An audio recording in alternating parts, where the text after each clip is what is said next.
बाळू मामाच्या नावानं, बापूबाईच्या नावानं, बिरोबाच्या नावानं, बंधोबाच्या नावानं, वसोबाच्या नावानं, दुलोबाच्या नावानं, यताबाच्या नावानं,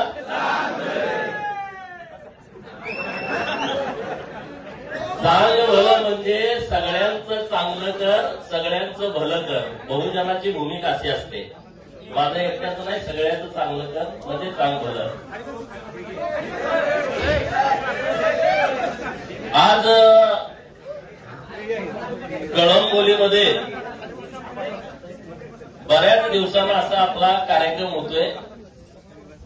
या कार्यक्रमासाठी उपस्थित माननीय ब्रह्मासेठ, आपल्या आटपाडीचे प्रथम नागरिक माननीय युटी जाधव सर, माननीय तानाजी मामा, बंडू शेठ, माननीय जयवंतराव, आपल्या या विभागातून जे निवडणूक लढवणार आहेत ते माननीय मोनिकाताई, माननीय सरस्वती देवीताई, माननीय रवी शेठ, माननीय विजय शेठ, व्यासपीठावरती उपस्थित अक्षयराज माने, माननीय आपले नगरसेवक जाधव साहेब, अप्पा आहेत. आता बरीच मंडळी आहे, नाराज होऊ नका नाव नाही घेतलं तर, कारण बऱ्याच जणांना मी पर्सनली ओळखतोय, नावानिशी ओळखतोय. जरा हॉल अपुरा पडला त्याबद्दल तुमची माफी मागतो, कारण आमच्या गाड्यांचा एमपीचा वगैरे अंदाज चुकला. अंदाज का चुकला? कारण कालवा नाही झालाय. 5 स्टारला जेवण, खाटणं, मटण, त्यामुळे म्हणलं माणसं राहिलीच तर नाही, अंदाज नव्हता. तर त्या आता लोकांना कळलं की 5 स्टारचं मटण खाणारे लोक ही नाही आहेत, ही लोक गरीब लोक आहेत, झुणकानी भाकरी खातात आणि गोपीचंद पडळकरला साथ देतात. हे परत एकदा तुम्ही सिद्ध केलं.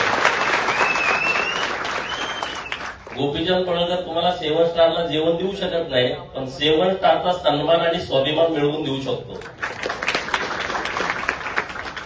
आणि आज ज्या पद्धतीनं तुम्ही सगळेजण एकत्रित झालाय, राजकारण हे सन्मान मिळवून देणारं, स्वाभिमान जाग करणारं एक केंद्र आहे. डॉक्टर बाबासाहेब आंबेडकर साहेब म्हणाले होते की राजसत्ता नेहमी हिसकावून घ्यायची असते. राजसत्ता सहजासहजी कुणी देत नाही.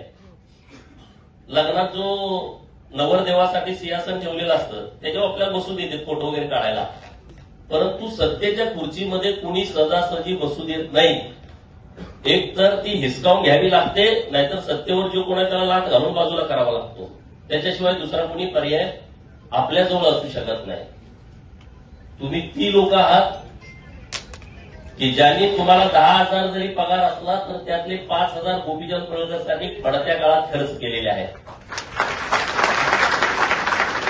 तुम्ही ती लोक आहात की मुंबईमधून मला तुम्हाला एसट्या बसेस द्यायला माझ्याकडे पैसे नव्हते, ट्रॅव्हल्स करायला माझ्याकडे पैसे नव्हते, तेव्हा तुम्ही स्वतःच वर्गणी काढून ट्रॅव्हल्स भाड्याने ठरवून त्या ट्रॅव्हल्समध्ये लोकांना बसवून गावाकडे आणून मतदान करून तुम्ही परत आलाय. अशी तुम्ही सगळी मंडळी आहात.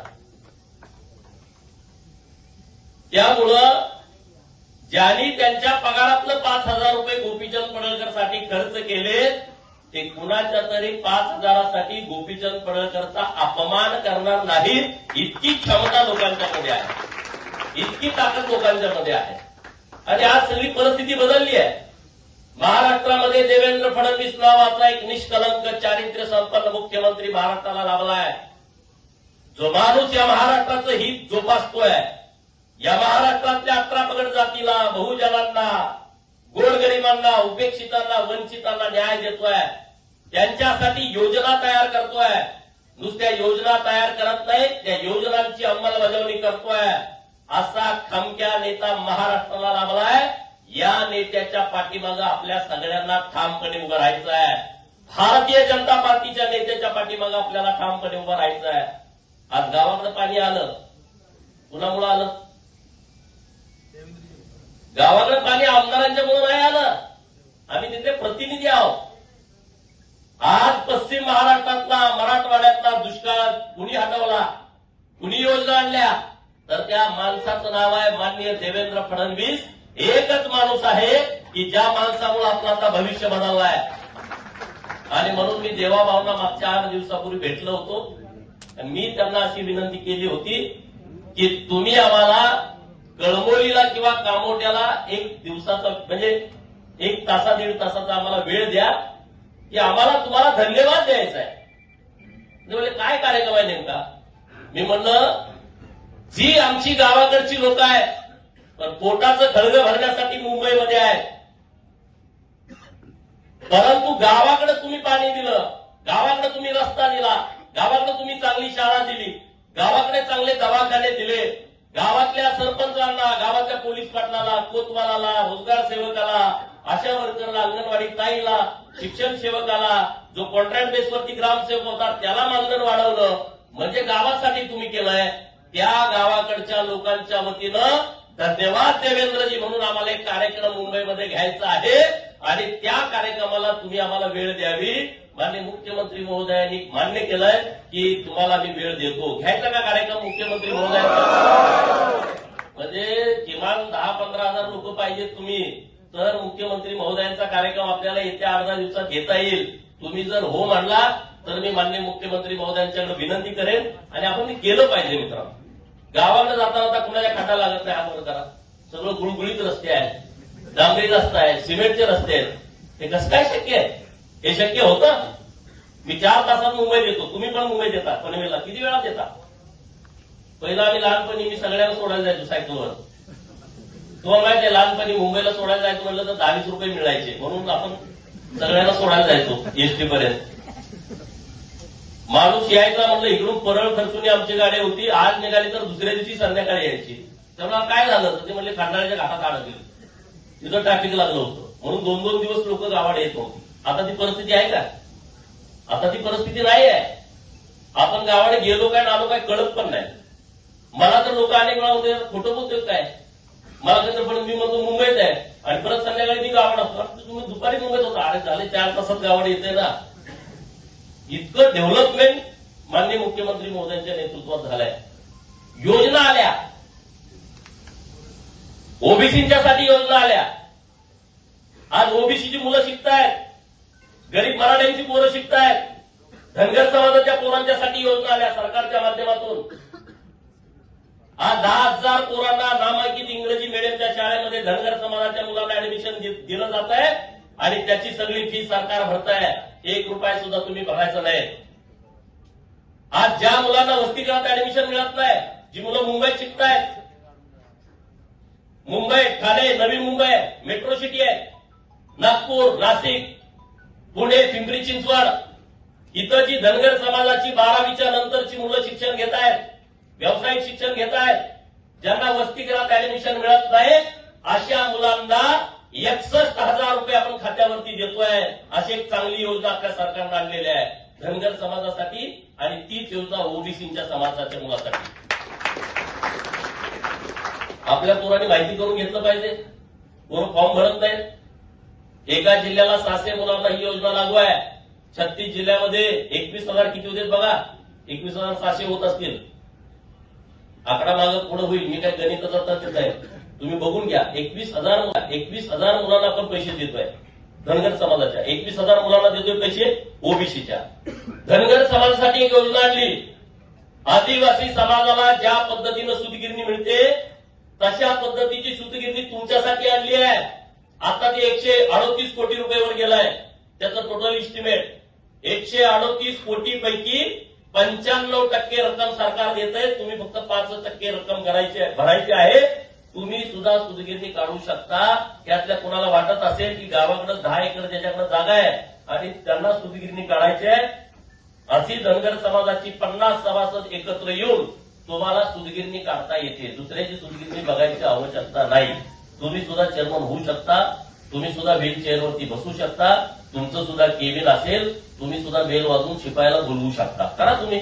आम्ही तुमच्या सोबत आहे, आम्ही तुमच्या बरोबर आहे. पहिली राम शिंदे सरांना दिली, त्याचं काम सुरू झालंय.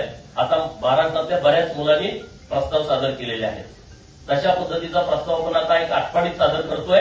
मी दुसरा प्रस्ताव जतमध्ये सादर करतोय. 2 सूतगिरण्यांचा आपण तिकडे काढतोय. बाकीच्या आणि कुणाला काढायच्या वाटल्या, कुणाला खंडाळ्याला काढायचे, कुणाला लोणावळ्याला काढायचे, कुणाला फलटणला काढायचे, कुणाला मानला काढायचे. तुम्ही जिथं जिथं असाल तिथं तिथं तुम्ही काही 10-20 लोक मिळून तुम्ही प्रस्ताव द्या. तुम्हाला सरकार 95%, 50% सरकार देते, 45% कर्ज, त्याचं व्याज सरकार भरतंय, 5% तर आपण भरायचं आहे. अशी एक चांगली स्कीम आपल्या सरकारच्या माध्यमातून आलेली आहे. आता वसतिगृहाची कामं सुरू आहेत वेगवेगळ्या ठिकाणी.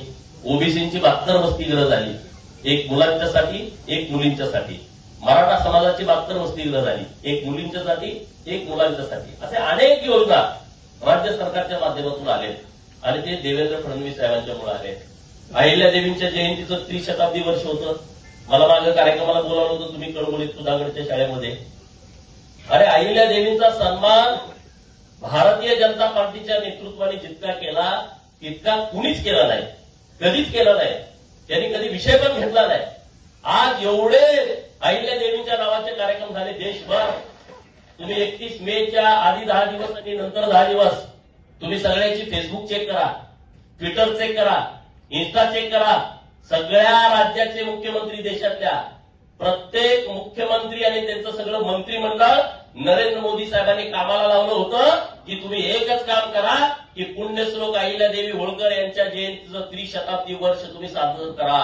सगळीकडे देशभर कार्यक्रम झाले. मोठमोठ्या कॉलेजला नावं दिली अहिल्यादेवींची. इतकं मोठं काम देवाभाऊनी काय केलं अहिल्यादेवींच्यासाठी? सोलापूरच्या विद्यापीठाला पुण्यश्लोक अहिल्यादेवींचं नाव दिलं. एवढं सोपं काम नव्हतं.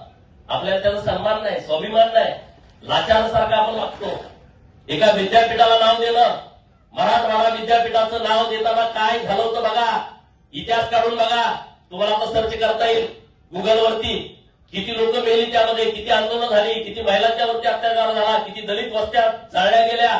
तेव्हा कुठं मराठवाडा विद्यापीठाला डॉक्टर बाबासाहेबांचं नाव दिलंय.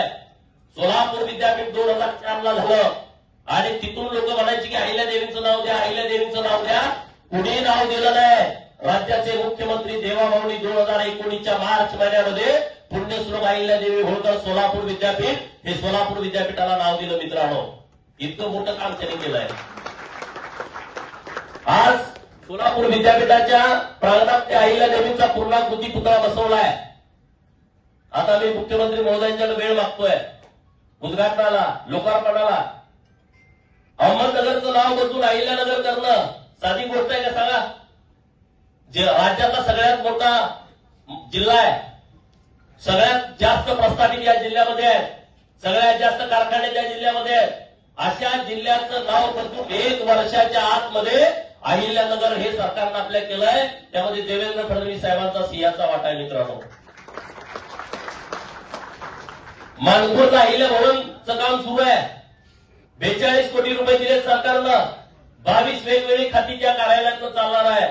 त्या पूर्ण इमारतीला, प्रशासकीय भवनला अहिल्या भवनचं नाव दिलं आणि 44 कोटी रुपये, मी चुकून 32 बोललो, 44 कोटी रुपयाचा निधी दिलाय. 44 कोटी रुपयाचा.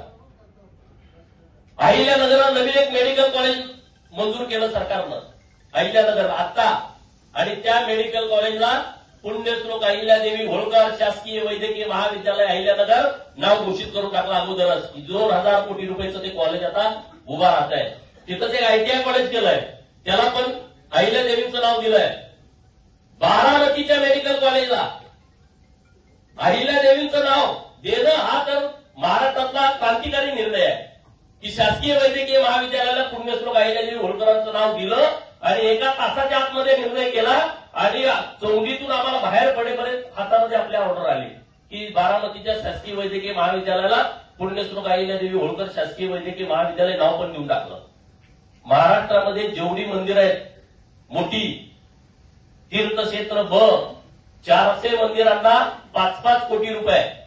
आणि तो कार्यक्रम पुण्यश्लोक अहिल्यादेवी होळकर यांच्या नावानं तीर्थक्षेत्र विकास आराखडा सरकारनं गेल्या वर्षी मंजूर केला आणि महाराष्ट्रातल्या 400 मंदिरांना 5-5 कोटी रुपये दिले, जे 2000 कोटी रुपये एका वेळेस सरकारनं दिले. एका वेळेस हे इतकं मोठं काम सरकारनं केलंय. हे आपल्याला माहित असलं पाहिजे. लोकार्पण तयार केला होता अहिल्यादेवींचा त्रिशताब्दीचा. सगळ्या सरकारी लेटर हेडवरती माननीय मुख्यमंत्री महोदयांचं पत्र बघा, अहिल्यादेवींचा फोटो आहे. सगळ्या मंत्र्यांचं पत्र बघा, अहिल्यादेवीचा फोटो आहे. मंत्रालयातल्या मुख्य सचिवापासून सगळ्या सचिवापर्यंत, उपसचिवापासून सगळ्या कक्ष प्रमुखापर्यंत सगळ्याच्या लेटर हेडवरती बघा अहिल्यादेवीचा फोटो आहे. जिल्हाधिकारी, सगळे कलेक्टर, सगळे एसपी, सगळे आयुक्त, सगळे बीडीओ, सगळे तहसीलदार, सगळे प्रांत, महाराष्ट्रातले सगळ्या ठिकाणी माननीय देवाभाऊने आदेश दिला की पुण्यश्लोक अहिल्यादेवी होळकरांचा त्रिशताब्दीचा लोगो हा महाराष्ट्रातल्या सगळ्या सरकारी लेटर हेडवरती असला पाहिजे. कुठलंच पत्र अहिल्यादेवींच्या फोटोशिवाय या वर्षाचं निघत नाही. आपल्याला अभिमान नाही गोष्टीचा, लाचार होऊन फिरतो. अहिल्यादेवी काय धनगर हा विषय नाही. नरेंद्र मोदी साहेबांचं भाषण आहे का अहिल्यादेवीवरचं? अमितभाई शाह यांचं भाषण आहे का अहिल्यादेवींच्या वरचं? उत्तर प्रदेशचे फायर ब्रँड मुख्यमंत्री योगी आदित्यनाथ यांचं भाषण आहे का अहिल्यादेवींच्या वरचं? छत्रपती शिवाजी महाराजांचा विचार पुढे घेऊन जाणाऱ्या त्या पुण्यश्लोक अहिल्यादेवी होळकर आहेत. आणि म्हणून त्यांच्यावरती इतक्या मोठ्या प्रमाणामध्ये काम होणं गरजेचं होतं, लिखाण होणं गरजेचं होतं, ते झालं नाही. महात्मा ज्योतिराव फुलेंचं भिडेवाड्यातलं स्मारक किती वर्षाचा पेंडिंग विषय होता. सावित्रीबाई फुलेंची जन्मभूमी जे शिरवळ जवळ आहे नायगाव, तिथल्या स्मारकाचा विषय अनेक वर्षाचा पेंडिंग होता. नरवीरराजे उमाजी नाईक यांचं स्मारक होणं, त्याला जागाच नव्हती. मुख्यमंत्री महोदयांनी 5 एकर जागा मागच्या सप्टेंबर महिन्यामध्ये दिली आणि जवळपास 52 कोटी रुपयाचा निधी हा नरवीरराजे उमाजी नाईक यांच्या स्मारकासाठी राज्य सरकारनं मंजूर करून घेतलाय. एक ना अनेक विषय उपेक्षित समाजाचे, बाबुरगडचा आपला बहिर्जीराजेंचा स्मारकाचा विषय आहे, असे अनेक विषय सरकारनं हातात घेतलेले आहेत. आणि म्हणून असा नेता आपल्याला लाभलाय. त्यामुळे गोपीचंद पडळकर काम करू शकतो. तुमची मला साथ आहे, तुमचा आशीर्वाद आहे, तुमचा पाठिंबा आहे. परंतु वरून सुद्धा ताकद असणं गरजेचे असते. ती देवेंद्र फडणवीस साहेबांची ताकद या गोपीचंद पडळकर सारख्या एका फाटक्या माणसासोबत आहे. आणि त्यामुळे कुठंच काय आपला अडचण येत नाही. आडवी लोक खूप येतात, मात्र काय बऱ्याच लोकांना बरं वाटत नाही. पण ज्यांना बरं वाटत नाही त्यांचं मी काहीच केलं नाही, कुणाचं काही बिघडवलं नाही. आम्ही एखाद्याचं चांगलं करता आलं नसेल, कुणाचं वाईट करण्याचा प्रयत्न केला नाही. परंतु मी वर्षभर बघतोय आमच्या बाबतीत ज्या निंदा नाराजगी चालू आहे, ठिकाणी खालच्या लेवलला जाऊन चालू आहे. मी आपल्या लोकांवरती बोलताना विचार करतो, मी बोलतच नाही. समोरचा कोण असताना आतापर्यंत फाडून टाकला असता. तुम्हाला माझा स्वभाव माहित आहे. कुठले भले भले प्रस्तावित माझ्याकडे तिरकं पण बघू शकत नाही. समोर आले तर लांब जाते. त्या 2-10,000 कोटीच्या असतील, नाही कुठले पण, मी त्या विषयाकडे बघत पण नाही. परंतु लोकांना दिशाभूल करणं, लोकांची फसवणूक करणं, माझ्याकडे लय कागदपत्र आली, पण बंडू शेट्टी मी दाखवली पण. मी म्हणलं डीएसके करायला मला वेळ लागणार नाही, तर मी त्या भानगडीत पडत नाही. तुम्हाला उसं पण करायचं नाही. अनेक पैसेवाल्यांचा मी मात गिरवलाय, लय पैसेवाले मी बघितलेत. कारखानदार आणि हे बँकावाले तर किती पैसेवाले तुम्हाला माहित आहे. तिने कुणाचे गरीबाचे ही देतो ते देतो म्हणून गोळा केलेले पैसे नाही. पैसेवाल्यांचा मात गिरवण्याचा माझा पहिल्यापासूनचा छंद आहे, मला नादच तो आहे.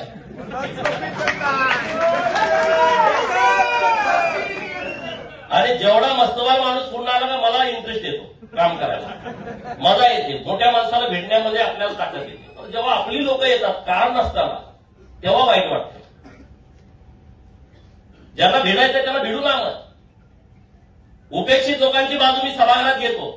लोक मला तुला कसं काय माहित, हे समाज तुला कसं काय माहित? अरे हा बहुजनांचं महाराष्ट्र आहे.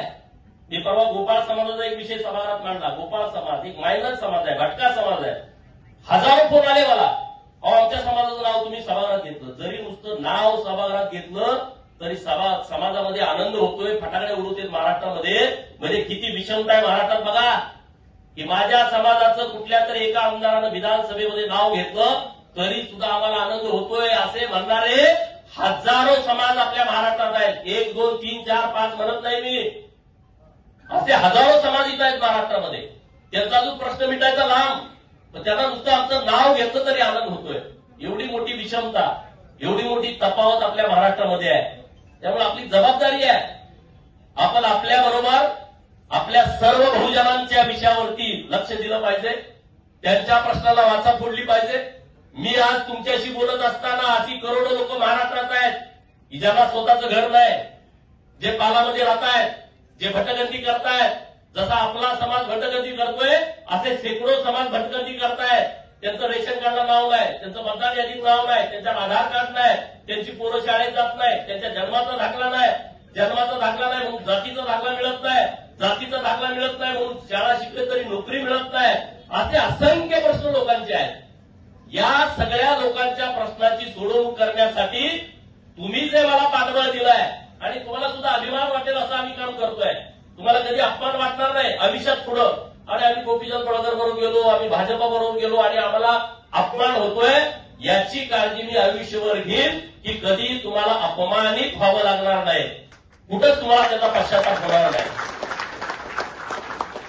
आणि हे सगळे तुम्ही मुंबईमधली लोक आहे, अत्यंत कष्ट करताय तुम्ही. सगळीच लोक श्रीमंत नाहीत मुंबईत राहणारी. कधी काम आहे कधी काम नाही. म्हातारीमधले पुढारी तर एवढे माजलेत, आपल्या लोकांचा नुसता सुरा फिरवायचं काम करते, त्याला कधी काही वाटत नाही. अरे गाढवासारखं रात्रंदिवस माझा बाप मुंबईमध्ये राबतोय, त्याचं कमिशन तुम्ही खाता, त्याच्या घामाचे पैसे तुम्ही खाता आणि तुमच्यामध्ये एकही नाही. तुम्ही घाबरताय. आपल्याला दोघं तिकडे कोणतरी त्यांना जॉईन असतात. अरे तुम्ही कष्ट करताय, 15-15, 20-20 हजार रुपये मुंबईत काय होणार आहे सांगा ना. एकदा चहा प्यायला गेलो तर 100-200 रुपये जात आहेत. भाड्यानं खोली घेतली तर 7-8 हजार रुपये जात आहेत. खानावळीमध्ये जर तुम्ही जेवण करत असला तर त्याला 4-5 हजार रुपये लागतायत. आणि मग करायचं कसं? हे जे सगळे विषय आहेत त्या विषयावरती कधीतरी तुम्हाला हात घालावा लागेल. गुलामासारखं जगून चालणार नाही. कधीतरी तुम्हाला सुद्धा उठाव करावा लागेल, कधीतरी तुम्हाला सुद्धा क्रांती करावी लागेल. आणि ज्या दिवशी तुम्हाला वाटेल माथाडी कामगारांना की क्रांती करण्याची आवश्यकता आहे, त्या दिवशी गोपीचंद पडळकर आणि सदाभाऊ खोत तुमच्या सोबत खांद्याला खांदा लावून उभा असेल.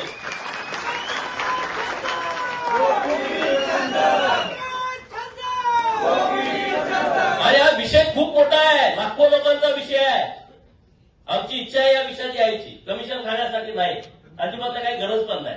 अरे तुम्ही एवढं दिलंय आम्हाला, एवढा सन्मान मिळवून दिलाय, काय होता गोपीचंद पडळकर? लोक नावं ठेवायची, अरे याला राहायला घर आहे का? नव्हतं घर मला राहायला. विशिष्ट परिस्थिती खरी होती. तो नुसता बोलतोय, गाडीतनं फिरतोय. त्या काळात तुम्ही माझ्यावरती विश्वास ठेवला, पाठबळ दिलं, ताकद दिली. महाराष्ट्रात कुणी नसेल असा कार्यकर्ता. मला अभिमान वाटतो की तुम्ही मला उभा केलाय, याचं सगळं श्रेय तुम्हाला जात आहे. त्या परिस्थितीमध्ये उभा राहणं एवढं शक्य नव्हतं. 2007चा आजचा जो काळ होता तेव्हा महाराष्ट्रातल्या राजकारणाची परिस्थिती अशी होती की ज्याच्याकडे साखर कारखाना आहे, ज्याच्याकडे सूतगिरणी आहे, जो जिल्हा बँकेचा चेअरमन आहे, ज्याच्याकडे मोठी एज्युकेशन सोसायटी आहे, ज्याच्याकडे मोठा दूध संघ आहे आणि ज्याच्याकडे शेकडो कोटी रुपये पडून आहेत, तोच माणूस महाराष्ट्रात राजकारण करू शकतो असा ट्रेंड तेव्हा होता. पण तुम्ही त्याचा विचार केला नाही की अरे आमचा पोरगा फटका आहे आणि मग त्याच्या पाठीमागे आम्ही कसं उभा राहायचं. तर तुम्ही सन्मानानं माझ्यासोबत उभा राहिला, ताकदीनं माझ्यासोबत उभा राहिला. आज आटपाडीमध्ये नगराध्यक्ष युटी जाधव सर झाले. मला अत्यंत आनंद झाला या गोष्टीचा. आटपाडी शहरामध्ये आपला नगराध्यक्ष होणं हे कधी शक्य नव्हतं, परंतु ते भारतीय जनता पार्टीच्या माध्यमातून शक्य झालंय. अमरसिंह बापू देशमुख यांच्या साथीनं, भारतीय जनता पार्टीच्या कार्यकर्त्याच्या पाठबळावरती, माननीय देवेंद्र फडणवीस साहेबांच्या कृपाशीर्वादावरती आटपाडी शहराचा पहिला नगराध्यक्ष होण्याचा मान एका शिक्षकाला मिळाला आहे आणि तो युटी जाधव सरांना मिळाला आहे. मी त्यांना सुद्धा खूप खूप शुभेच्छा देईन. हीच आटपाडी आहे की जिथं आमच्या मेंढक्याला मारायची, तीच आटपाडी आहे मेंढरं हिसकावून घेऊन जायची, तीच आटपाडी आहे की एके दिवशी 11 मेंढरं गाडीत घालून एक पोरगा गेला होता आणि त्याला कुणीतरी सांगितलं की गोपीचंद पडळकर नावाचं पोरगा आहे, त्याला जाऊन भेट. आणि तो माणूस माझ्याकडे आला. मी त्या दिवशी 20 फेब्रुवारी दिवस होता, महात्मा फुले यांच्या मला जयंतीचा कार्यक्रम होता आणि कटगुडला जायची आम्ही तयारी करत होतो. शनिवारचा बाजार होता. त्याला कुणीतरी सांगितलं मेंढक्याला की तिथं गोपीचंद पडळकर नावाचं पोरगा, त्याला जाऊन भेटा. आणि मी तिथं होतो. त्याच्या गळ्याला असे ओरखडे उठले होते, गळ्यात त्याचं काय बदाम पण तोडून काढलं होतं आणि 11 मेंढ्या आणि एक बकरा ते घेऊन गेले होते. कशासाठी घेऊन गेले होते? 1000 रुपयासाठी. कशासाठी? 1000 रुपयासाठी 11 मेंढ्या आणि एक बकरा, ज्याची किंमत किती असेल बघा. पिकं भरून घेऊन गेले आणि तो पोलीस स्टेशनमध्ये गेला. मेंढका माझे 11 मेंढर आणि बकरा नेलाय. पोलिसांनी त्याच्या 2 कानाखाली दिल्या. ही परिस्थिती होती. त्यांना मला सांगितलं मी गेलो, आता तुम्हाला माहित आहे मी नुसतं जातच 200-300 माणसं गोळा झाली पोलीस स्टेशनला. आणि मी त्या पोलिसाला पहिला विचारलं ह्याला का मारलं तुम्ही, कशासाठी मारलं, तो तर बब्ब करायला लागला. आणि म्हणजे ह्याच्याच मेंढ्या नेलं तुम्ही ह्याला मारताय. मग त्या लोकांना कळालं की मी तिथं आलोय, ते लागले फोन करायला चांगल्या इकडून तिकडून पोलिसांना फोन, ती पुजारवाडीत येऊन मेंढ्या घेऊन जावा. एवढं पुजारवाडीत नाही, मेंढ्या इथं आणून सोडायच्या, यांच्या ताब्यात द्यायच्या, तर इथनं मी जाईल. 10व्या मिनिटात मेंढ्या ताब्यात दिल्या. ती मेंढके मला आली, अभिनंदन वगैरे काय नाही म्हणलं, संध्याकाळी त्याला गुरासारखा मारायचा आणि मग मला फोन करायचा. मेंढके एवढे बहादर निघाले. सांगोला तालुक्यातले होते सोनलवाडीचे. सोनलवाडीचे तिथं फॉरेस्ट आहे आणि त्या फॉरेस्टमध्ये ते जाऊन बसले दबा धरून. जोपर्यंत तो गडी त्यांना दिसत नाही तोपर्यंत बसले आणि दिसला 15 दिवस त्याचं तोंड सुजलं होतं, त्याला कुठेही काही जाता येत नव्हतं. हा आटपाडी आहे. म्हणजे मी माझ्या आटपाडीची टीका करतो अशाचा भाग नाही, लोकांची वागत होती. आज त्या आटपाडीमध्ये नगराध्यक्ष युटी जाधव सर भेटलेत. एक चांगला माणूस आहे, निष्कलंक माणूस आहे, अभ्यासू माणूस आहे. शिक्षक बँकेचे 2 वेळा हे चेअरमन होते. ज्या शिक्षक बँकेकडे 500 कोटी रुपयाच्या ठेवी आहेत ती बँक त्यांनी 2 वर्ष चेअरमन म्हणून चालवली आहे आणि 2 वेळा त्या बँकेचे डायरेक्टर होते. अशी चांगली माणसं आज आटपाडीच्या नगराध्यक्ष पदावरती बसलेत. अजित पहलवान इथं आहेत, जे मोठे कॉन्ट्रॅक्टर आहेत, ते नगरसेवक म्हणून निवडून आलेले आहेत. आमचे काय आता विजय म्हणून आमचा सहकारी आहे, तो फक्त 2 मतानंच पडला, 2 मतानंच तो निवडणुकीमध्ये हारला. जतचं जर बघितलं तुम्ही, जतचे आमचे नगराध्यक्ष पण निवडून आले आणि 12 नगरसेवक तिथल्या लोकांनी निवडून दिलेले आहेत. ह्या परीक्षा आहेत. उद्या जिल्हा परिषद आणि पंचायत समितीची निवडणूक येते. जर सांगली जिल्ह्यावरती भारतीय जनता पार्टीची सत्ता आणायची असेल तर त्याचं गणित जत, आटपाडी आणि कवठे मंकाळवरती अवलंबून आहे. आणि म्हणून तुम्हा सगळ्यांना माझी विनंती आहे, ही काय नुसती एका गटाची बैठक नाही, तुम्हाला निरोप द्यायचा आहे की जर जिल्ह्यावरती भाजपाचा झेंडा फडकवायचा असेल तर आटपाडीतल्या 4 जिल्हा परिषद, कवठे मंकाळमधल्या 4 आणि जतच्या 9च्या 9 जिल्हा परिषद निवडून आल्या तर भाजपचा झेंडा हा सांगली जिल्हा परिषदवरती फडकू शकतो. आणि ती आणण्याची क्षमता तुमची आहे, ती आणण्याची ताकद तुमची आहे. तर तुम्ही सगळेजण कामाला लागा, कुठलंही काम राहणार नाही. कोण नाराज असतील तर त्यांना माझी विनंती आहे, नाराज प्लीज होऊ नका. आता बंडू शेठपेक्षा जर तुम्ही नाराज नसाल असा माझा ठाम विश्वास आहे. बंडू शेठपेक्षा कोण टोकाचा विरोधक आहे तर सांगा, हात वर करा. तानाजी बाबा त्यांनी सगळ्यांना समजावून सांगितलं, सगळे परत आलेले आहेत. तर आमचं कधीच काही नव्हतं. बंडू शेठला विचारा, आमचं आणि त्यांचं कधीच काही नव्हतं. त्यांना काय वाटलं, का गेले, मी त्यांना त्या दिवशी विचारलं नेमकं काय की ब्रह्माशेठवर बिल सगळे फाडायचे, ब्रह्माशेठ असं करते, ब्रह्माशेठ कसं करते. मग मी त्यांना म्हटलं ब्रह्माशेठ काय बोलले, अहो जाऊ दे म्हणजे तो विषयच नाही. हा ब्रह्माशेठ तुम्हाला फटकाळ बोलत असेल तर ते मनात घेऊ नका, मलाही बोलतो. तो काय विषय तुम्ही मनावर घेऊ नका. काय काय म्हणजे ब्रह्माशेठ असं बोलत तसं ते बोलतंय, जाऊ दे त्याचा विषय सोडून द्या. असं कुणाला काय बोलला असेल तुमच्या इथल्या कुणाला बऱ्यापैकी, तुम्हाला सगळ्यांना माझी विनंती आहे की तो विषय डोक्यातून काढून टाका. तर तो तेवढ्या पुरताच विषय असतो, त्याच्यापर्यंत येणार नाही बोललोय का काय, ती बोलतो. त्याचा स्वभाव आहे, एखाद्याचा स्वभाव बदलू शकत नाही. परंतु तो वेळ देतोय, अगोदर वेळ देत नव्हता. माणूस कसं असतं, माणसाला काहीतरी स्वार्थ असल्याशिवाय वेळ देत नाही. जेव्हा मी पूर्ण वेळ राजकारण करत होतो त्याला म्हणून लग्नाला जा, तुझं राजकारण तुझं तू कर, मी जात नसतो लग्नाला. आणि मातीला जा, मी जात नसतो. मग तू जिल्हा परिषदला उभा राहा, मग मी जातो. आता मला सांगायचं लागत नाही लग्नाला, नको नाही जायला लागते. त्यामुळे उद्या तुम्हाला सुद्धा कोणाला तर संधी मिळेल, काही चिंता करू नका. आटपाडीमध्ये खूप चांगली बांधणी झाली, खूप चांगली बांधणी झाली.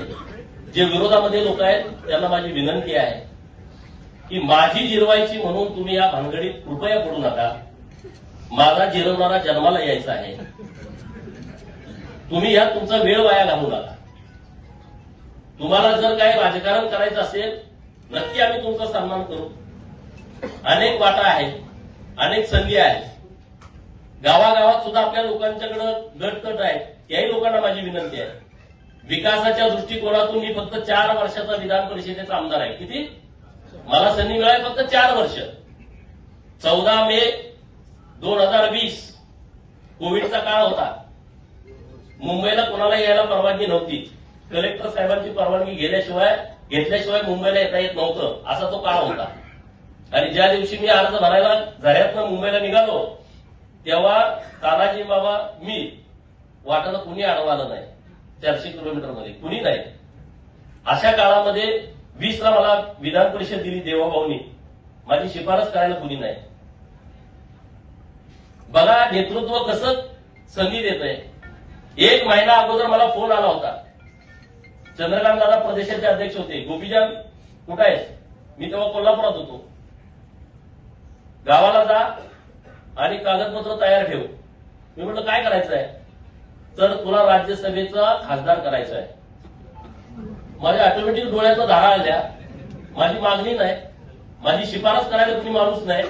आणि प्रदेशाच्या अध्यक्षांचा फोन आला की देवाभाऊंचा तुला निरोप आहे की तू कागदपत्र सगळी जुळव आणि तुझा परवा दिवशी अर्ज भरायचा आहे.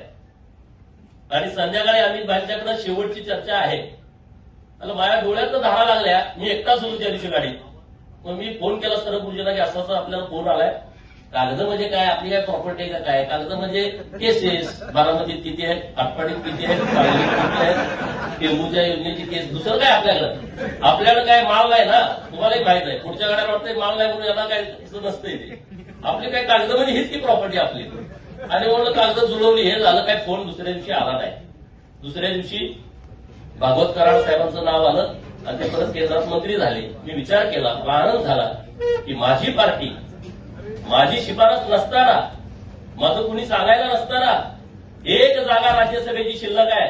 कारण दुसरी रामदास आठवले साहेबांना दिली होती, तिसरी उदयनराजे महाराजांना दिली होती. 1च जागा शिल्लक होती. महाराष्ट्रातून गोपीचंद पडळकरचं नाव राज्यसभेसाठी घेत आहे. हा माझा सन्मान आहे आणि हा माझा एकट्याचा सन्मान आहे, तुमचा सन्मान आहे. राज्यसभेला नाव आपलं कोण नाही हो. म्हणून आता मला राज्यसभेवर जर एका सीटवर घेत असतील तर विधान परिषदेवरती 100% घेतील. तेव्हाही मी मागणी केली नाही. तेव्हाही मला फोन आला की अर्ज भरायला या. 4 वर्षाची संधी मिळाली. मी त्या संधीचं सोनं करण्याचा प्रयत्न केला आहे. आज इथं सुद्धा मानवरताई आहे. मला जो 10 कोटी रुपयाचा निधी मिळाला, मी कुठं पण असा दिला नाही. इथल्या अहिल्या भवनसाठी 1 कोटी रुपये त्यातले मी इथं दिले आहेत. आता दुपारनंतर आपण ज्या मायाका मंदिरामध्ये पालखीसाठी जाणार आहे त्या मंदिरामध्ये सगळे अतिक्रमण करते. बघितलं तुम्ही. मुळे बंधू सारखं ते फायटिंग करून त्यांनी ती जागा ठेवली होती. मी विचार केला मुंबईमधली मोक्याची जागा आहे आणि ती आपल्या लोकांच्या ताब्यात राहिली पाहिजे. म्हणून पहिल्यांदा 1 कोटी रुपये दिले आणि परत 5 कोटी रुपये दिले. असे 6 कोटी रुपये मुंबईच्या मायाका देवीच्या मंदिरासाठी दिले. 6 कोटी रुपये. आता ते काम सुरू आहे. म्हणजे 2-3 महिन्याच्या नंतर परत तुम्हाला तिकडे कुणी जायची गरज नाही. एखादं लग्न काही तिथं होऊ शकतं. म्हणजे मुंबईबद्दल मी सांगतोय. आता आपल्याला मुंबईत एक काम हातात घ्यायचं आहे.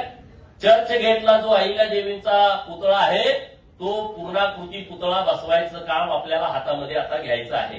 मुंबईमध्ये भव्य दिव्य अहिल्या देवींचं चर्च गेटच्या मध्ये स्मारक आहे, ते डेव्हलप करायचं आहे. मी 4 दिवसापूर्वी मुंबईला आलो होतो. माननीय मुख्यमंत्री महोदयांना भेटलो, माननीय गिरीश भाऊ महाजन यांना भेटलो. कारण ते सगळं नाशिकचं कुंभमेळ्याचं ते बघतायत गिरीश भाऊ. आणि त्यांच्याकडे मी मागणी केली की अहिल्या देवीने इतकं देशभर काम केलं आहे आणि आता कुंभमेळा आपल्या नाशिकला होतोय. तर रामकुंडावरती जे अहिल्या देवींचा होळकर वाडा आहे त्या होळकर वाड्याच्या समोर अहिल्या देवींचं एक भव्य दिव्य स्मारक झालं पाहिजे. आणि ती मागणी सरकारनं आपली मान्य केलेली आहे. जिथं रोज लाखो लोक येतात. नाशिकला त्र्यंबकेश्वरला आल्याच्या नंतर तिथं रामकुंडावरती लोक जातातच. कुंभमेळ्याला करोडो लोक येणार आहेत. कुंभमेळा होण्यापूर्वी अहिल्या देवींचा हातामध्ये पिंड असणारा पूर्णाकृती पुतळा हा आपल्याला रामकुंडावरती बसवायचा आहे. आणि सरकारकडून तशा सूचना महानगरपालिकेच्या आयुक्तांना मागच्या 4 दिवसापूर्वी दिलेल्या आहेत. तर ते काम आता आपण करतोय. सांगलीचं तुम्ही अहिल्या देवीच्या स्मारकाचं लोकार्पण बघितलं असेल. इतका मोठा भव्य दिव्य महाराष्ट्रातला घोड्यावरचा तो अश्वारूढ पुतळा आहे तो अहिल्या देवींचा सांगली महानगरपालिकेने बसवला. आता एक हत्तीवरचा अहिल्या देवींचा एक पुतळा बसवायचा मानस आहे आमचा. हत्तीवरचा अहिल्या देवींचा पुतळा कुठं नाही.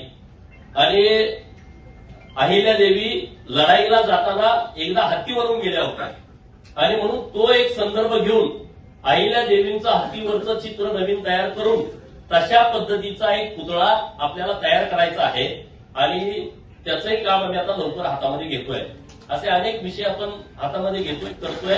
तर तुम्हाला सगळ्यांना माझी विनंती आहे की तुमचा कधी मी फोन उचलला नसेल, राग दुसरा काहीच नाही, तुमचा फोन उचलला नाही, तुमच्याशी बोललो नाही, एवढंच, दुसरं काहीच नाही. याच्यापेक्षा काय आहे? आता लय मोठा झालाय माझा फोन उचलला नाही असं तुम्हाला वाटत असेल, मी इतरांच्यासाठी मोठा झाला असेल, तुमच्यासाठी छोटाच आहे. आणि तो काय वाचा सगळ्या पोरांनी. आपल्याला आदर्श कोणाचा घ्यायचा आहे? मल्हाररावांचा.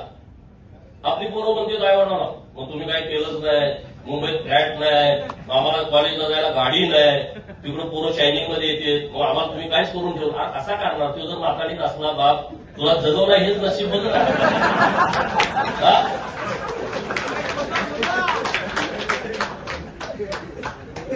मल्हाररावांचा आदर्श कशासाठी?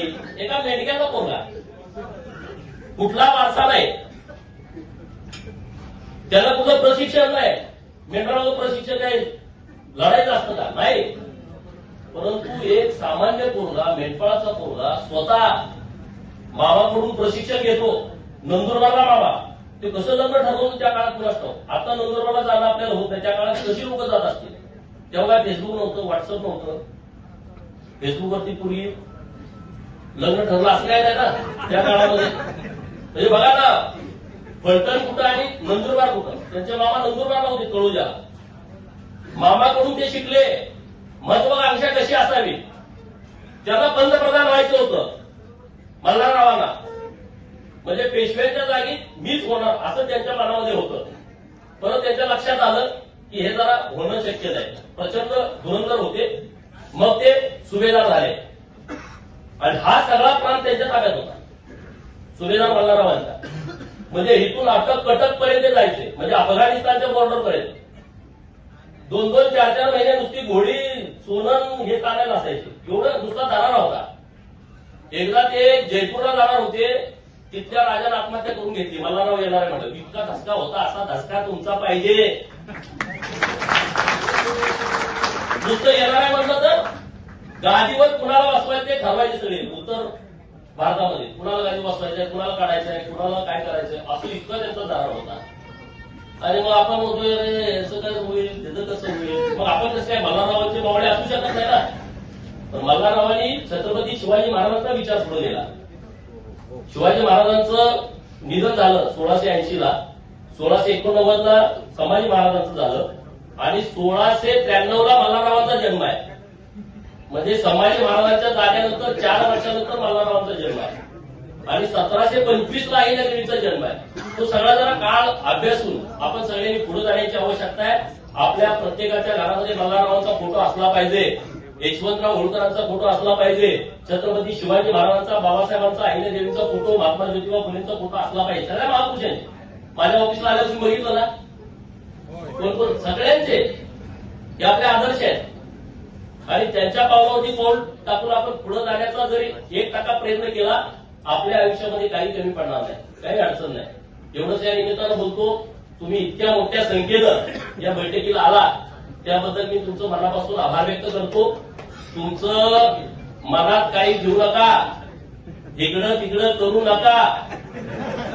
काय बरीच कल्पना तुम्हाला माहित आहे तुम्ही काय करता. मी जरी फेसबुक वापरत नसलो, मी जरी व्हॉट्सअप वापरत नसलो, तर मला पोरं फोन करून याला असं असं केलंय, सगळे रिपोर्ट येत आहेत. तर तुम्हाला माझी हात जोडून विनंती आहे, ही ती वेळ नाही आहे. माझी गंमत करण्यात तुमची गंमत होईल. माझी गंमत केली म्हणजे तुमची झाली ना. माझा अपमान म्हणजे तुमचा अपमान असं तुम्हाला वाटतंय का? मीच म्हणतोय हा. हे बघा, आपली लढाई आहे ती सन्मानाची आणि स्वाभिमानाची लढाई आहे. मी कंपनी काढतो, मी काय तुम्हाला असं सांगणार नाही. मी तुम्हाला असे काही स्वप्न दाखवू शकत नाही. मी तुम्हाला एवढंच सांगू शकतोय, जिथं कुठं तुम्ही जाल तिथं तुम्ही सन्मानात जाऊ शकाल, तुम्ही स्वाभिमानानं जगू शकाल. तुम्हाला कुठेही कसलीही अडचण येणार नाही. मंत्रालयाच्या कुठल्याही मजल्यावरती गेला आणि गोपीचंद पडळकरचा कार्य करताय, तुमची फाईल कुणी अडवणार नाही. एवढं काम मी करू शकतो. त्याचा अनुभव घ्या तुम्ही. मी काय मोठं होतंय असं नाही, हे भाजपामुळे होतंय, माझ्या नेत्यामुळे होतंय. पण हे खरं आहे प्रत्येक गोष्टीमध्ये. आणि मला आता जतच्या लोकांनी आमदार केलंय, तर माझी जबाबदारी आहे की जत नंबर 1 वरती आणलं. कारण आता मला राजकारण सोडावं लागलं. मी जर 2024च्या निवडणुकीमध्ये हारलो असतो, मी ठरवलं होतं दुसऱ्या दिवशी विधान परिषदेचा राजीनामा द्यायचा आणि आपलं दुकान बंद करायचं, परत आपण या भानगडीत पडायचं नाही. कारण सारखं सारखं ते करणं काही योग्य नाही. परंतु जरच्या लोकांनी मला एवढा सन्मान दिला, आज मी महाराष्ट्रामध्ये अगोदर फिरतच होतो, विधान परिषदेचा आमदार म्हणून फिरत होतो. लोकांनी मागच्या दारात आलाय, त्याला नुसता शिव्या द्यायला ठेवलाय, अमुक म्हणजे बघितलं टीका तुम्हाला करत होते. आपण मुद्दे मांडत ते बाजूला ठेवायचे म्हणजे नुसता आपला तसा विषय नाही. आपण मुद्द्यावरती बोलत होतो. आता पवारांच्यावर तुम्ही बोलायला सोडून दिलं, कारण त्याचा संपला विषय.